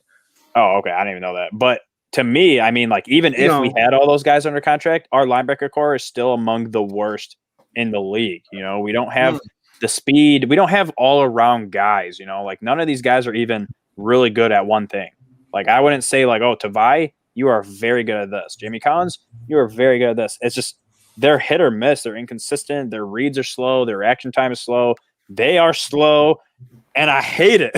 You know, like we're going up against Dalvin Cook, Aaron Jones, you know, Montgomery. You have Allen Robinson that's going to be in the middle. You have Devontae Adams. You have Justin Jefferson, Adam Thielen. Like, bro, these linebackers are trash. Like, you can't do anything for my team. Like, it is the weakest point on our team, and that's why it needs to be addressed now. Okay, I'm of the full belief that if you have good linebackers, you'll have a good team. You know, on defense, you know, you look at teams like, let's just use the Panthers for instance. You know, they had literally Luke Kuechly, and the rest of their front seven and team wasn't that great. Thomas Davis was hurt. You know, their D line was all right. Didn't they have Thomas Davis next to him? Yeah, but he was hurt for a little bit. You know what I'm saying? So like, but that even proves my point, right? You have good linebackers, helps your defense out. You know, they made Josh Norman. Josh Norman was shit after he left the Panthers. You know, their D line was all right. They did have some guys that, you know, were good, whatever. But like those linebackers made their team so much better. You look at the 49ers when they had Patrick Willis and all those guys. They were the most dominant defense in the league at that time. You know, and it makes your team so much better. And to look at our linebacker core and just see how pathetic it is.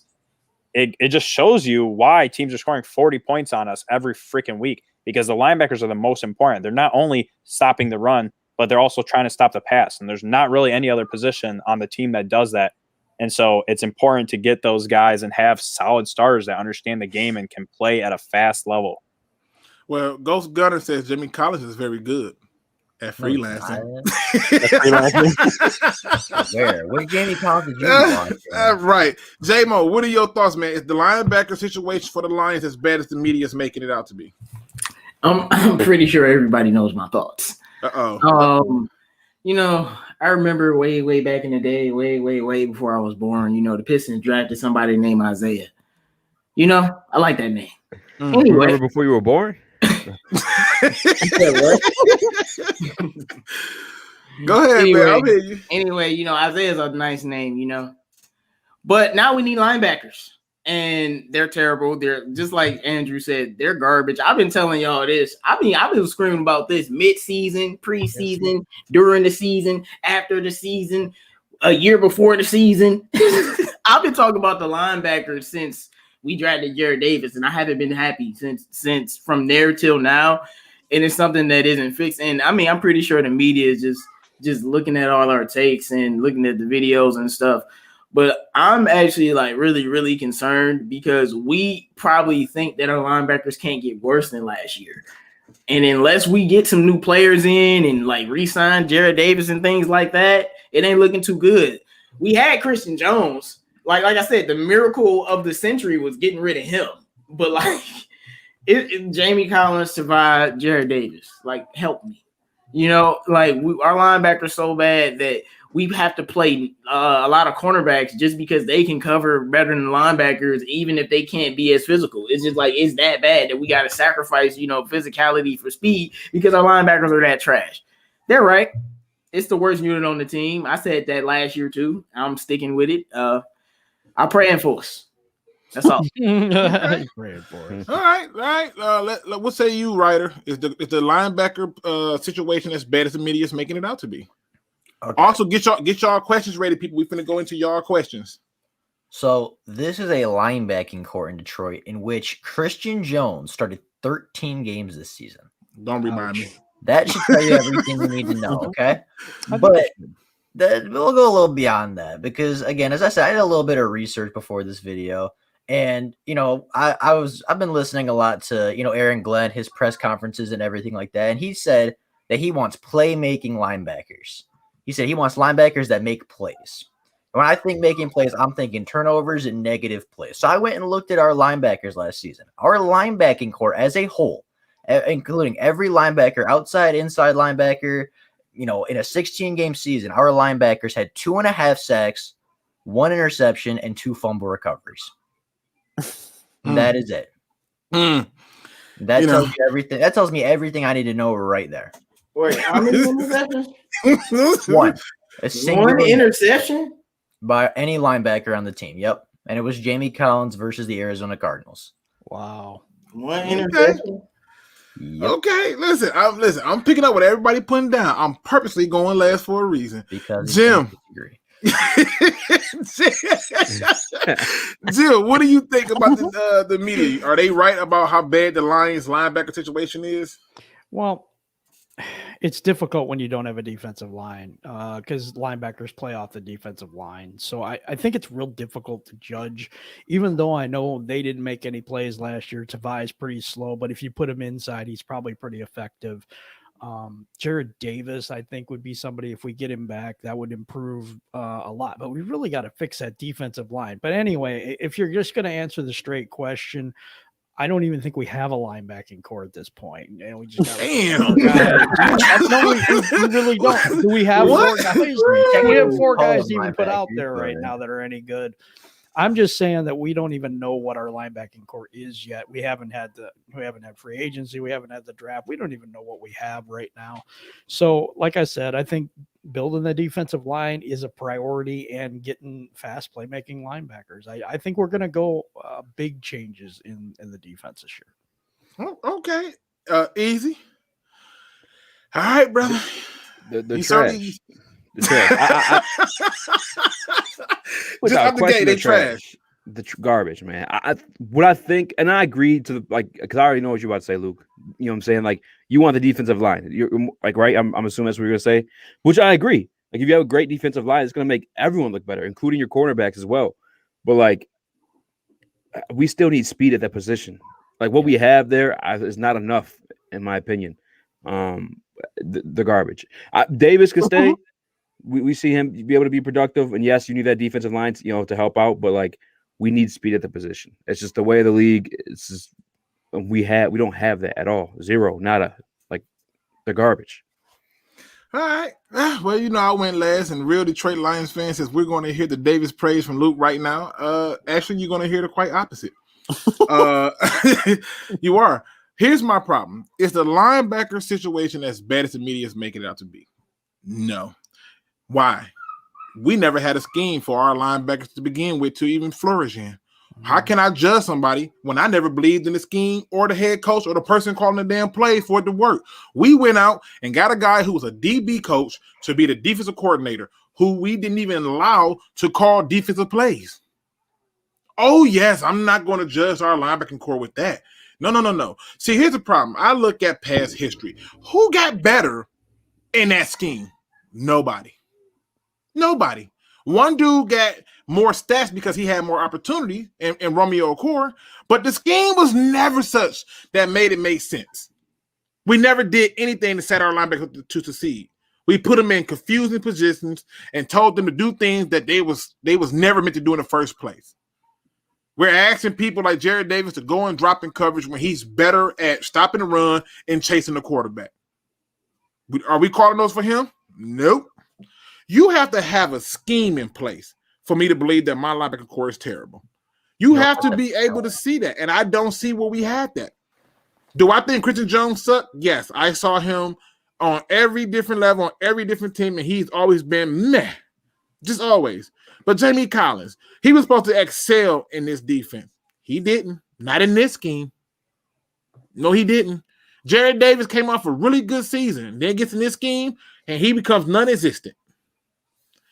And so to me, I can't sit there and say anything to that fact about them or having any issues when it's not that bad. So let's go through process of elimination. We already got rid of Christian Jones. Amen. Right? He gone. Thank you. All right. So now you still got Collins, you still got Tavai, and you just have to really add a linebacker, at best, a linebacker, right? And your linebacker core is already improved. Why? You can bring Davis back and then add a linebacker. If you're going 3-4, you got your inside guys with Tavai and Collins. Your outside guys can be Davis and the rookie. and you're back in the game. It's not as bad as they think. We have way more glaring issues at way worse positions, in my opinion.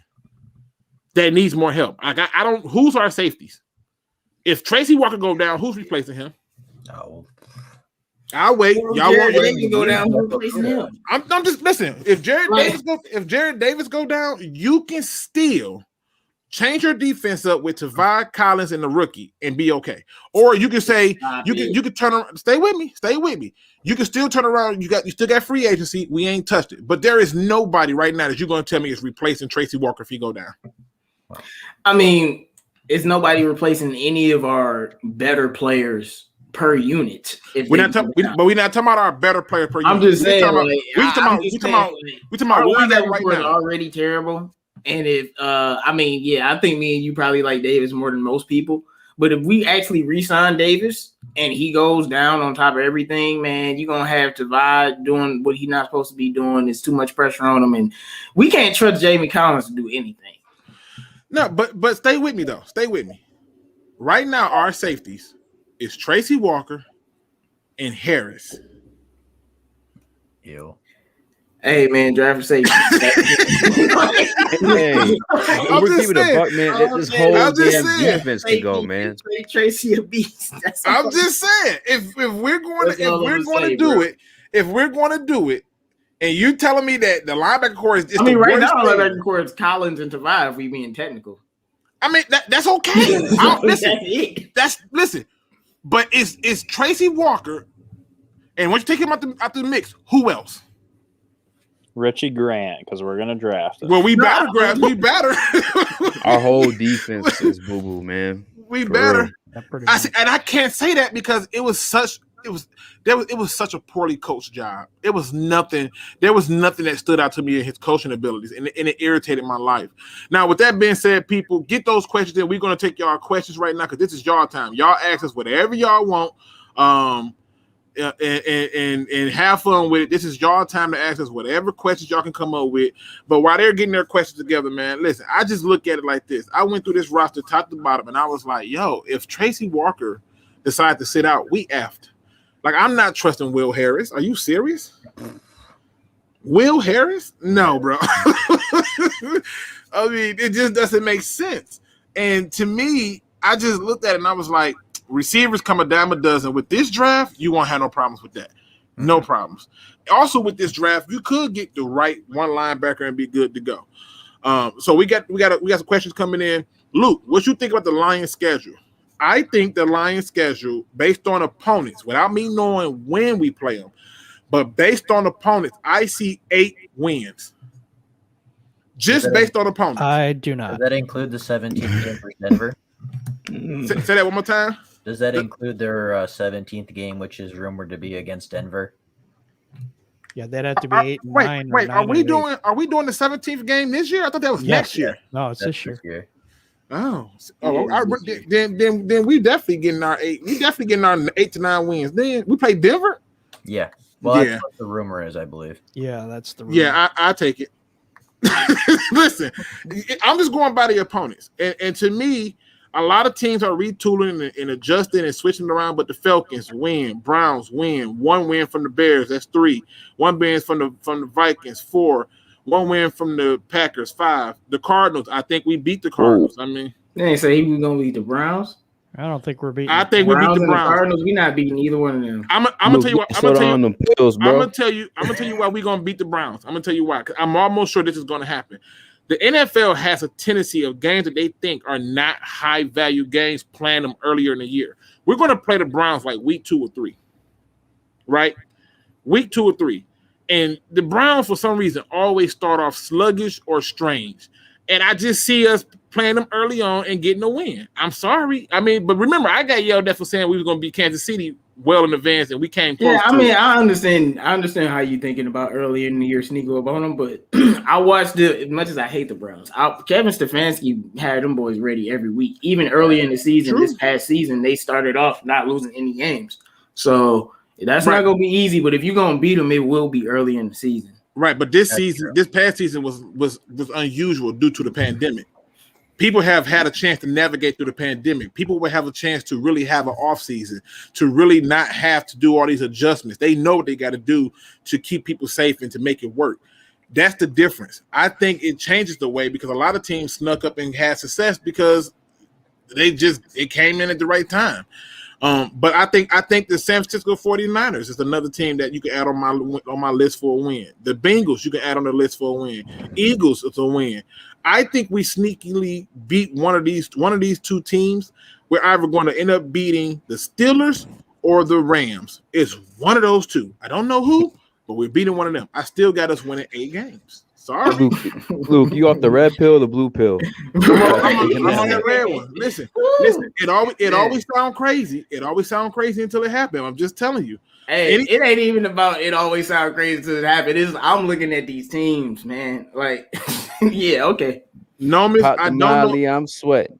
No, I don't know what you said. The Steelers or the Rams? I said we're gonna beat one. Listen, we always beat one team we ain't supposed to. I don't know why. I don't think it's gonna be that team. I think if anything, you best going with Arizona, but I don't think we beating Arizona. Steelers got cap issues. They may not be able to keep. Steelers about to be. They gonna win at least 10+ games next year. Connor gone. I'm just saying that defense is still there. We don't even know what we're going to have next year. I might need one of them red pills, man. Oh, no, man. hey, you talking about Tracy Walker. What if we don't have Tracy Walker in that game? Who covering them receivers over the top? I think we drafting this. I think we drafting the safety or we getting one in free agency. Norman says, what do you think of my last comment? Think about it for a sec. You so silly. I think your last comment is hilarious. It says we effed up if any starters go down, Luke. Depends on how you viewing it. Depending on how you view it. I don't think that's not the case. We were so poorly coached. I can't begin to treat that team like that was a real team. I've been screaming fire that man since year one. Everybody, he need at least 3 years. No, he don't. Yeah, he do. No, he don't. Now he don't take no 3 years. We changing the culture. Oh, he changed it all right. He changed it. I'm just saying. It says they got rid of the best offensive and defensive players and trying to trade Daniels and Goff. Weird contract situation. Feels like quarterback. I don't think he's bluffing. Okay. They're going to add some safeties in free agency and draft. I believe it. Get them questions coming in. MC. Question. To the panel, pick a mid-tier free agent receiver: Davis, Samuel, Reynolds, D-Rob, Higgins, Keelan, and Cole. Pick one. Davis, Corey Davis for me. Who you got, Writer? I would take Corey Davis as well. All right, Jim. Who you got? I got Samuel. All right, I already know who J-Mo is, but I'm gonna give him a chance. J-Mo, who you got out of that group? No, who you think I'm about to say? I thought you were going to say Sam because that's what you asked for earlier. Oh, Sam? No, bro, I'm obsessed with Curtis Samuel explosiveness, bro. Like, I'm serious, bro. Like, Curtis Samuel, I'm telling you, if you get that man space, he's scoring a touchdown every time. Listen, I'm not mad at you. I knew you was going to say that. Yeah. Andrew, who you got out of that group?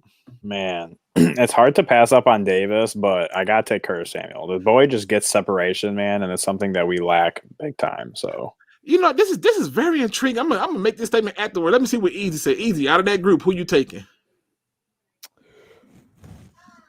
Who's actually gonna be affordable is definitely gonna be between Samuel and Higgins. But I think the type of quarterback that we have in Jared Goff, he's not as precise with the ball, and he needs some people with speed. So give me Samuel. I just find it funny because all I kept hearing people say was he can't throw the deep ball, but now y'all want the fast guy. It's not even for a deep ball. It's just like it's not even about Jared Goff. Not that accurate. It's just like over the middle, man. He could be gone. It's just like that man is so explosive. If you put him on the field with DeAndre Swift and then TJ Hawkinson, it don't matter what Jared Goff doing almost. Like he's not gonna be that hard to mess that up. He's also he's not a deep ball receiver like you're thinking. Like this man was like lined up as running back. Like he was doing a lot of different things. I get it. Listen, I'm picking up what y'all putting down. I'm just shocked that most of y'all went that route. I think everything Samuels can do, Corey Davis can do. Corey Davis to me in college looked like a baby Terrell Lawrence. He was bullying people. And then he got over there in Tennessee and it was like we running first. And he was like, oh, you want me to block? like, oh, that's That's different. We won't even. I be able to mean, afford man, him, I though, know how man. much you like about Corey Davis. You've been talking about this man for years, but Yeah. hey, Curtis Samuel, a bad brother, dog. I'm not Corey knocking Davis- I'm just telling you, man. Corey Davis for sure better than Samuel, but we just can't afford him. I don't think we're gonna be able to afford him. Well, what can I say? I'm just saying, man. I'm not knocking what y'all saying. I'm just shocked. It says, Luke, let's say Dan Campbell and the staff front office don't succeed here. Will you still applaud them for their efforts at least? What was the effort? Like, if you telling me they came out and fell flat on their face like I watched them other people do, nah, I'm not applauding that. But what I will say is this. If they have not succeeded in a certain amount of time, then we got to call a spade a spade. We can't sit here and play around with them. They got to be what they said they're going to be. And if you look at this front office, if this front office is on any other team at the Lions, you expecting them to do big things. I want that same energy. My expectations for them are high, and I expect them to meet them. And if they don't, then you're going to hear me talk about it. So it is what it is. So what does JD fit best? I think he meant where does JD fit best is what he asked. Anybody else want to take this question? You're talking about Gerard Davis? Yep. I mean, he's not even under contract right now, right? Nope. But they're gonna bring him back though. I got. Well, he's gonna he gonna okay, fit look. best on a different team, bro. Like that's Wow, that's where you you going with this. Wow. Okay, you waste no time trying to get me up there. Okay, go ahead. Go ahead, because you okay with Collins to Vine. Don't worry about it. I already told you how I feel about the linebacker core. This is true. Revamp that entire linebacker core, and like Davis showed flash. He was a first round pick. I mean, he was really good in college, but dude, like he needs a good D line in front of him. He needs too much, man. Like I don't mind if we bring him back for a really, really cheap deal, and then we were able to develop him under the new coaching. But I'm straight. Like you see, Andrew, 4 years. I don't think it's he needs this. Is not there. Right. It's like you Right. can't say. I can't say. Like we need a running game. It ain't there. Right. Like, bro, like Davis isn't surrounded by anything else, regardless whether you think he's trash or good. What is on the team? And Like- David White had a really rough rookie season because a lot of the things that they were asking him to do, he couldn't because there was nobody up front. Then they introduced Ndamukong Suh to take a lot of that pressure off. And now what happens? He got gaps for days to run through. Like it's just different. Like, so I'm just saying, James Willis says, excuse me, do you think the Lions are still looking for two-way players like Taysom Hill? Oh, that's a good question. Let's go on the line on this one. Ryder, do you think they're still looking for two-way players like Taysom Hill? I mean, no. Because, Okay. like, I get the appeal, right? I mean, Taysom Hill is just a fun player to watch in general, but how effective is Taysom Hill really? Like, how much worse would the Saints be without Taysom Hill? I mean, they still won with him. Good coaching make a difference. Exactly. Like, yeah, but if Taysom Hill wasn't there doing like all of the trick plays and all that, how much worse would the Saints be? Okay, fair enough. Well, Listen, that's just my I can't thought argue with process. logic. That's just my thought process. Jim, what do you think? Do you think the Lions are looking for a two-way player like Taysom Hill? I'm not sure they're looking for it, but if they could find something like that, I don't think they're going to say, "Oh no, we don't want that." You know what I Right. mean? But Yeah, I'm not sure they're actively obviously. looking for it. I'm not sure about that. J-Mo, what do you say? You think they're looking for two-way players like Taysom Hill? I don't think the Lions are looking for two-way players like Taysom Hill. Now, if they are, I would be a little bit surprised, but I just think they focus on getting rid of Chase Daniel, y'all. I'm with you on that one. Andrew, what do you think? You think they're looking for two-way players like Taysom Hill? I don't think so. I mean, I know Dan Campbell is familiar with him, but I think they're familiar with using players to the best of their ability. So whatever that is, that's what they're going to do. I don't think they have to bring in someone to, play that role. Easy. What do you think? You think they're looking for two-way players like Taysom Hill?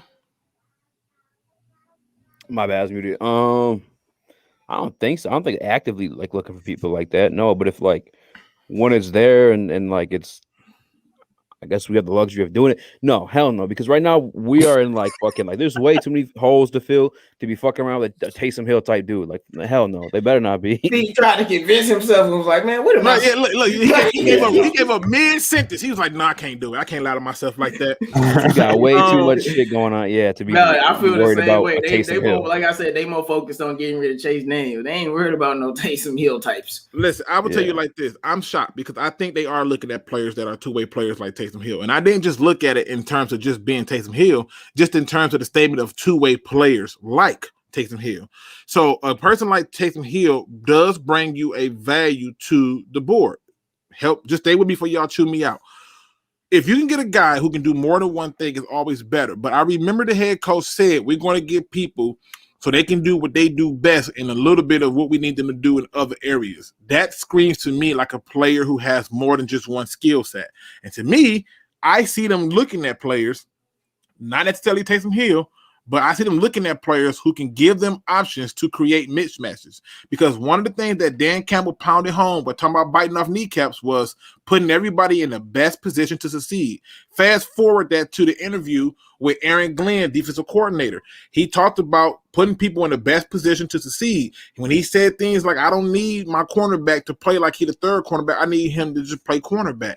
And I'll do the rest and get other people to put them in their position so he can succeed and the team succeeds as a whole. So I think they are looking for people that are two-way players. Just saying.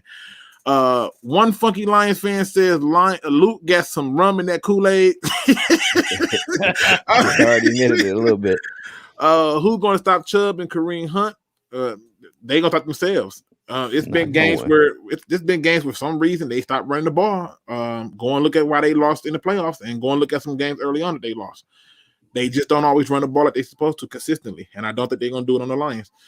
Bro, Lions start golf isn't winning us any games. Come on, Luke. No wins is guaranteed. Luke tripping. I just think that there's some games on here that I see us winning. I think they got more problems than us.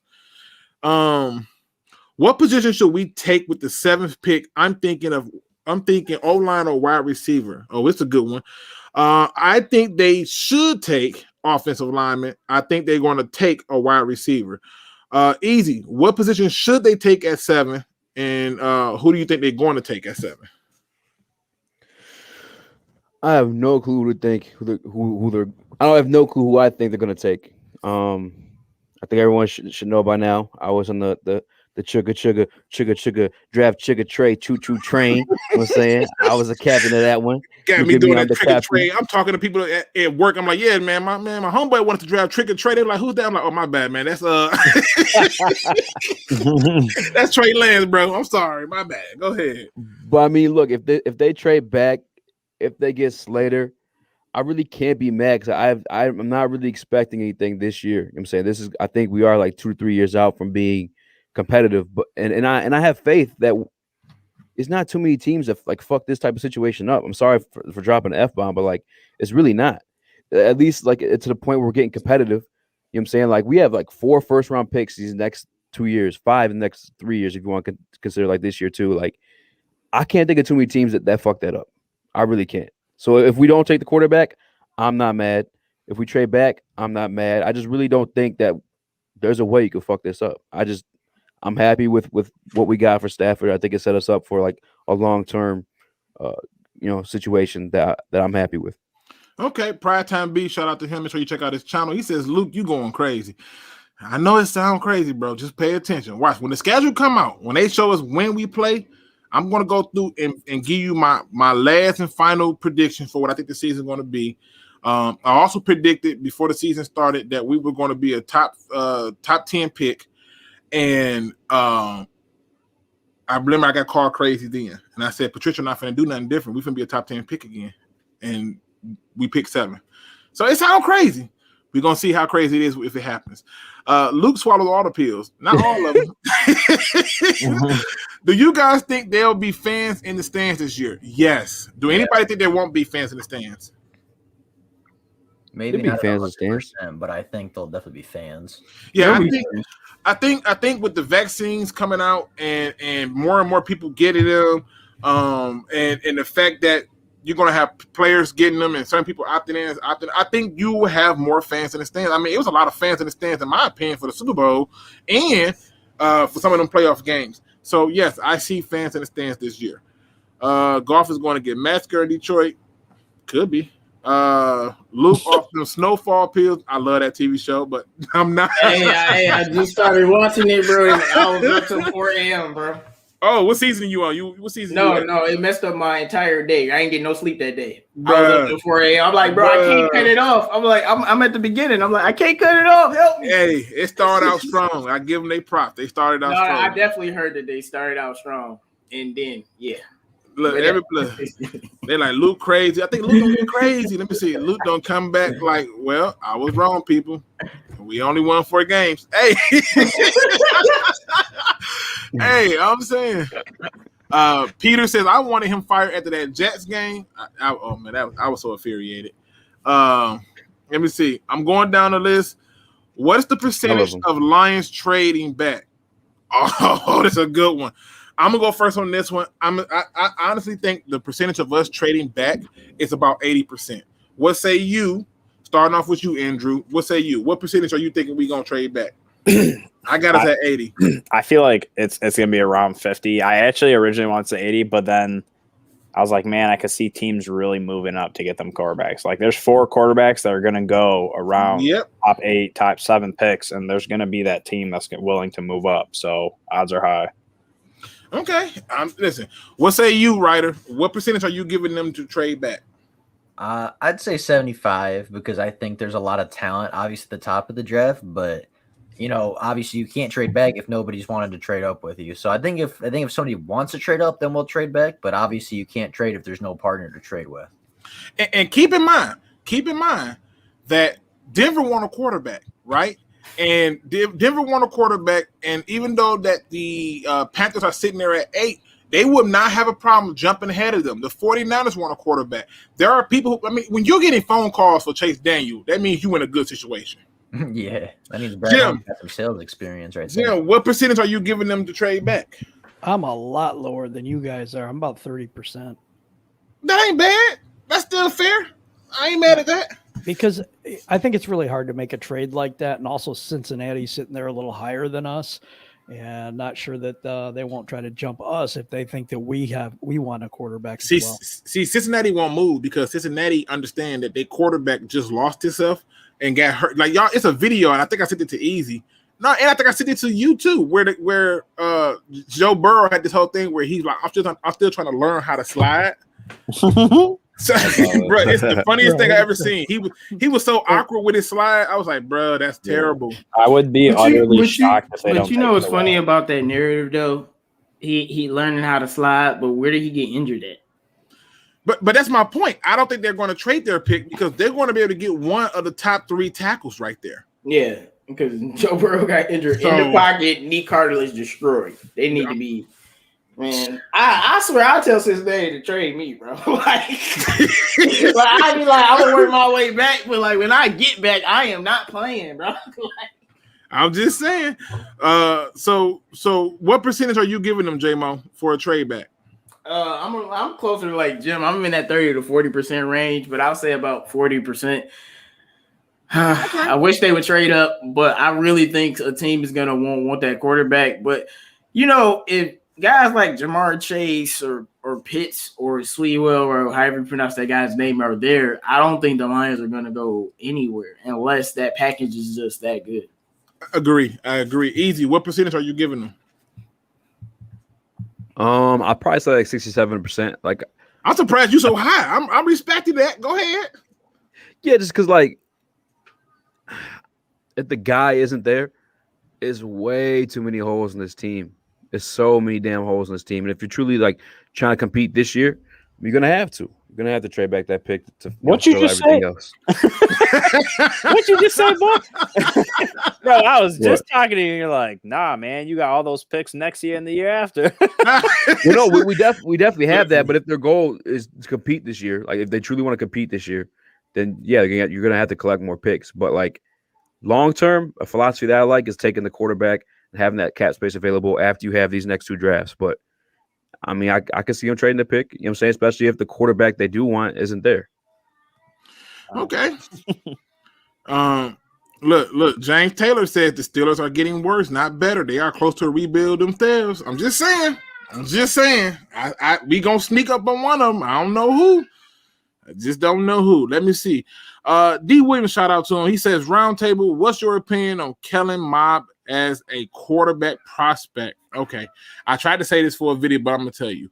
It's an absolute no for me. Because Kellen Mond has to be in what I call a Dak Prescott situation. Perfect system, perfect everything. The one thing about Kellen Mond that irritates me is when he's on, he's hot. But when you start disrupting that pocket, I feel like what I've seen on film is he sometimes forget mechanics and just throw the ball. And I don't want that. I don't. So for me, I'm out on Kellen Mond. Unless you telling me he real late. I'm out on him.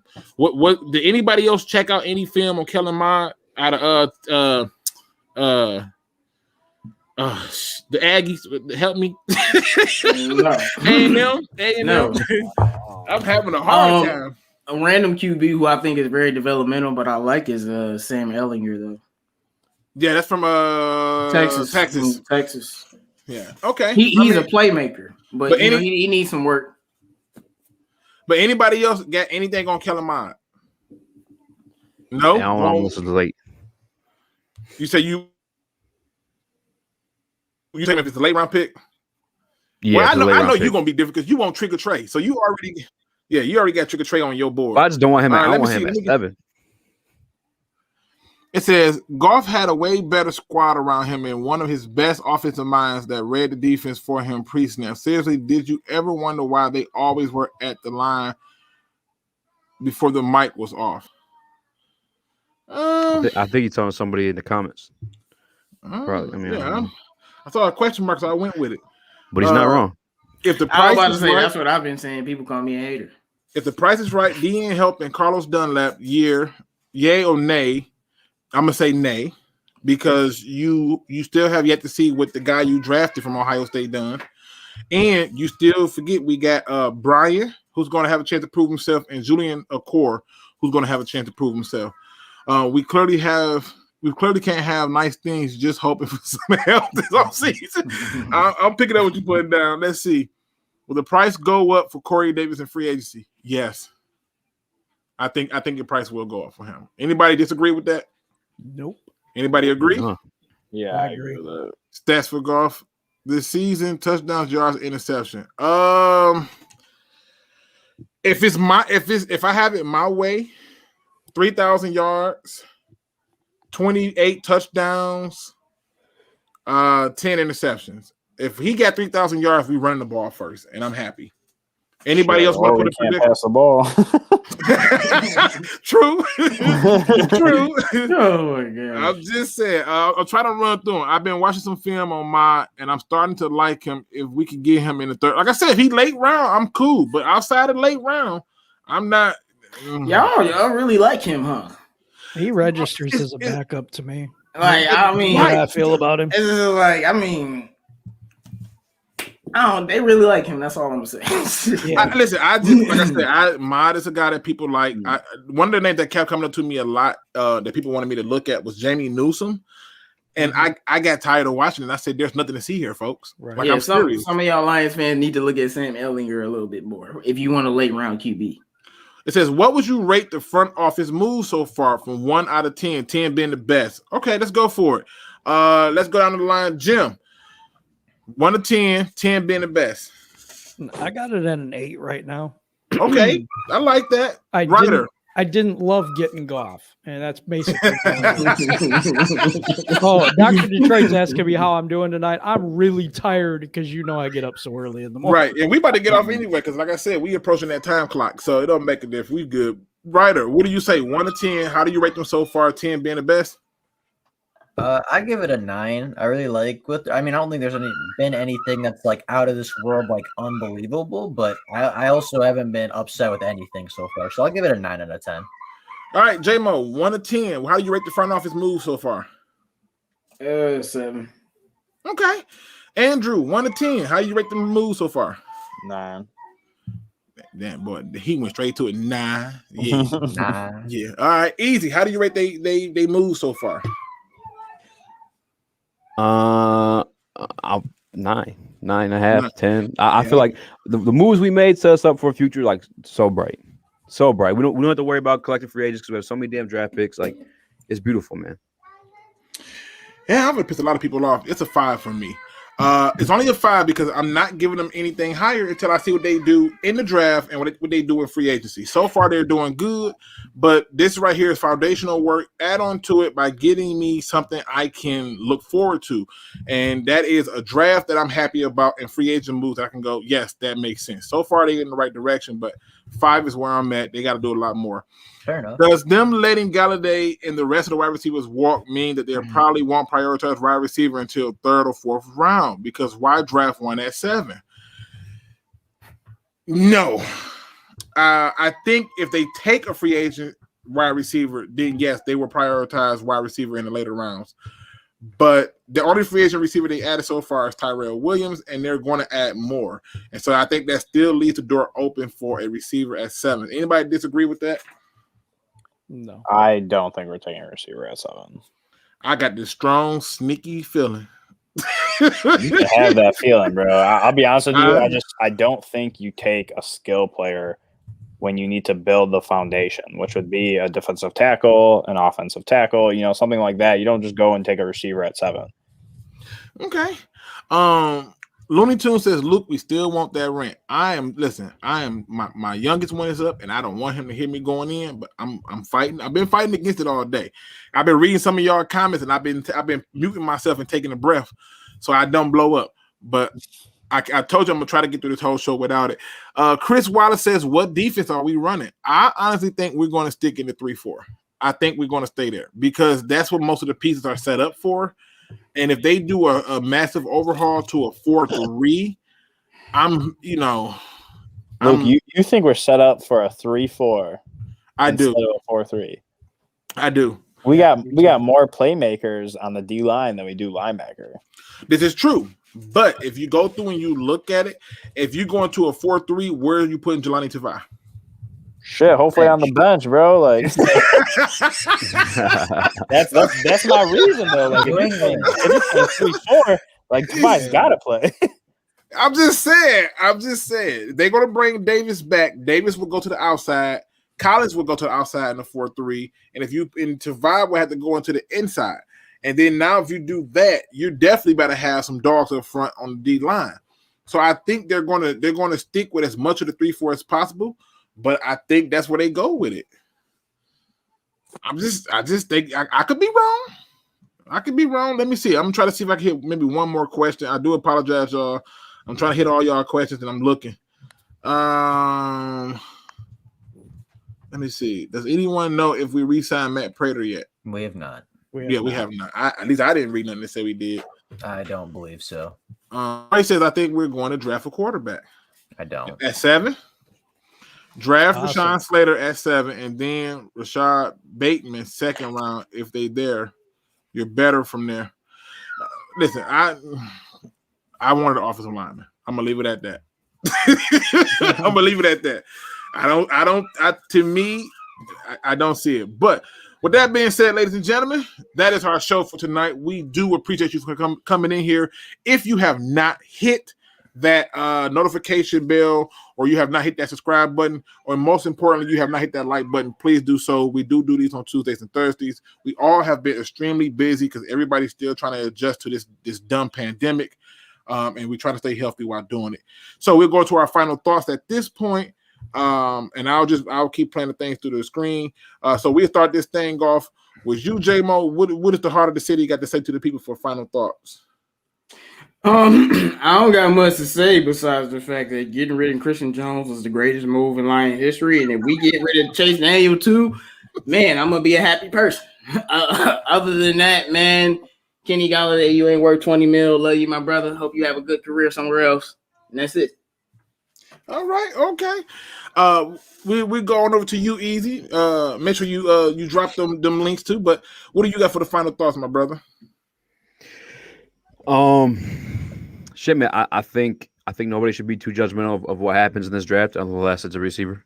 But other than that, man, I think we're in like a really, really good spot. Like, I'm not trying to say this to talk shit, but like getting rid of Matthew Stafford was possibly the best thing for this franchise. We have such an opportunity to build from that, and whether it's around Goff or a rookie quarterback, we still have the ability to build a complete team. I think on average, I looked it up, it's like 53% of first round picks hit or some shit like that, or at least become like, you know, long time starters or some shit like that. And like, it's just the odds are in our favor, man. We are in a really great position, and just, I mean, shit, be positive because I think we're on the up. Okay. All right. Andrew, what do you have for the people, man? Final thoughts. Yeah, so I just got to throw some shade at J-Mo because I haven't talked with him in a minute. I told you, man, we should have traded Galladay when we had the chance. I told you all of last season. I never said don't trade Galladay. What? No, every single show. I never said that. I said pay Galladay. I didn't say don't trade Galladay. That's not what I said. That's the equivalent, bro. That's not the equivalent. That's a false equivalency, actually. That's not the equivalent. Me wanting to pay him when he was healthy and didn't miss 11 damn games. I mean, yeah. No. Like, if I would have known I told you 18 million was my cap, Luke. I've been saying that, and he turned that down. I'm actually surprised he turned that amount of money down. Well, I couldn't believe it, to be honest. Mm-hmm. Don't fuck with us. Anyways, look, it was great to talk to you guys. I haven't talked to a couple of you guys in a very long time, so just, having fun talking to you guys is always a blast, man. Yeah, same here, man. Rams House says, if you want to talk fast, we talk fast. Rams House, if you want to come on the show and talk some football, I would be more than happy to get you on because you are a Rams fan, and I notice you are paying so much more attention to the Rams than I would naturally pay attention to. So if you want to do that, definitely, hit me up and we get you on there for sure. Let me see what's going on. All right. Who's up next? We got Jim. What do you have for your final thoughts, good sir? Well, I'm optimistic. I really am. I think this new coaching staff and the new brain trust, I believe in what we're doing. And we haven't even seen a team yet to be negative about, you know what I mean? So, we might not be the best next year. I'm not giving us more than 6 wins next year at this point, but I don't know what we're going to build yet. But I'm really excited about the 2 first-round draft picks that we acquired. I am happy that we are going to be building through the draft. I'm really hoping we don't take on big money contracts or anything like that. But I think the future, I'm with easy on this one. I think the future looks bright. Probably not next year, but I'm giving it a couple, maybe 3 years, and we're looking good. Thanks for everybody that's in the chat. Shout out to Dr. Detroit, rocks with us all the time. Thank you, man. Yes, but just really appreciate everybody being here and rocking with us tonight. I haven't been here in a minute, so I really appreciate everybody on the panel too. Thank you, man. All right. And as always, man, it's always a pleasure when we do these. Ryder, what are your final thoughts? Well, first off, big thanks to all the people coming in. I think we averaged like 100 people. 105. 105. That's a lot, man. That's a fantastic turnout, fantastic show up for the round table. I know I enjoy talking Lions football every single time I get the chance. If I could be so selfish, I am only 110 subscribers away from the big 1,000 goal. So if any of you have not subscribed yet, I would be greatly appreciative if you would subscribe to me. Or anybody else on the panel, anybody in the DSA. I think I speak for all of us when we say we really appreciate when people help us out. So that's all I got. Now, Rams House, I am on Twitter. It should be linked in the description. And I am on Instagram, although I will respond on Twitter faster than I do on Instagram because I have gotten messages from people on Instagram saying that they were like Beyonce and that they need money because they was broke and stuff like that. And so I'm just like, that's just weird. So definitely hit me up on Twitter if you got it. But if you don't, shoot me up a message on Instagram so I can know what's popping. Good people, I like to end every show on a good note. Start off with thanking all the people from the DSA for joining the panel and talking some sports. It is always a pleasure, man. It's always fun to do this and to get together and talk sports. I knew this was going to be one of them days where people want to hear what's going on because it's the Lions and we are Lions fans and we love our team. And so, like I said, I got to end it on a good note. I got to. Today's quote comes from Socrates, at least that's what they claim. It says the secret of change is to focus all of your energy not on fighting the old, but building on the new. See, this is the thing I want to bring up with this, because too often we are talking about whether the Lions are in a rebuild or retool or renovation or just a build. The bottom line is we're thinking these things because we're too focused and got too much energy directed towards the old. It is time to put our energy towards the new. We need solutions, people, and we need those solutions to be directed in ways that can help things get better. And it don't just apply to football. It applies to you. There are going to be times in your life where you're going to question what you did because people are going to look at your past. But if you allow your past to define you, then let yourself be considered defined. In my case, I choose to take the latter and make sure that not only do my past not define me, but that my future rewrites my history. With that being said, ladies and gentlemen, make sure you hit that like, subscribe, notification bell, and as always, don't be no chump. Please do your research. We are out.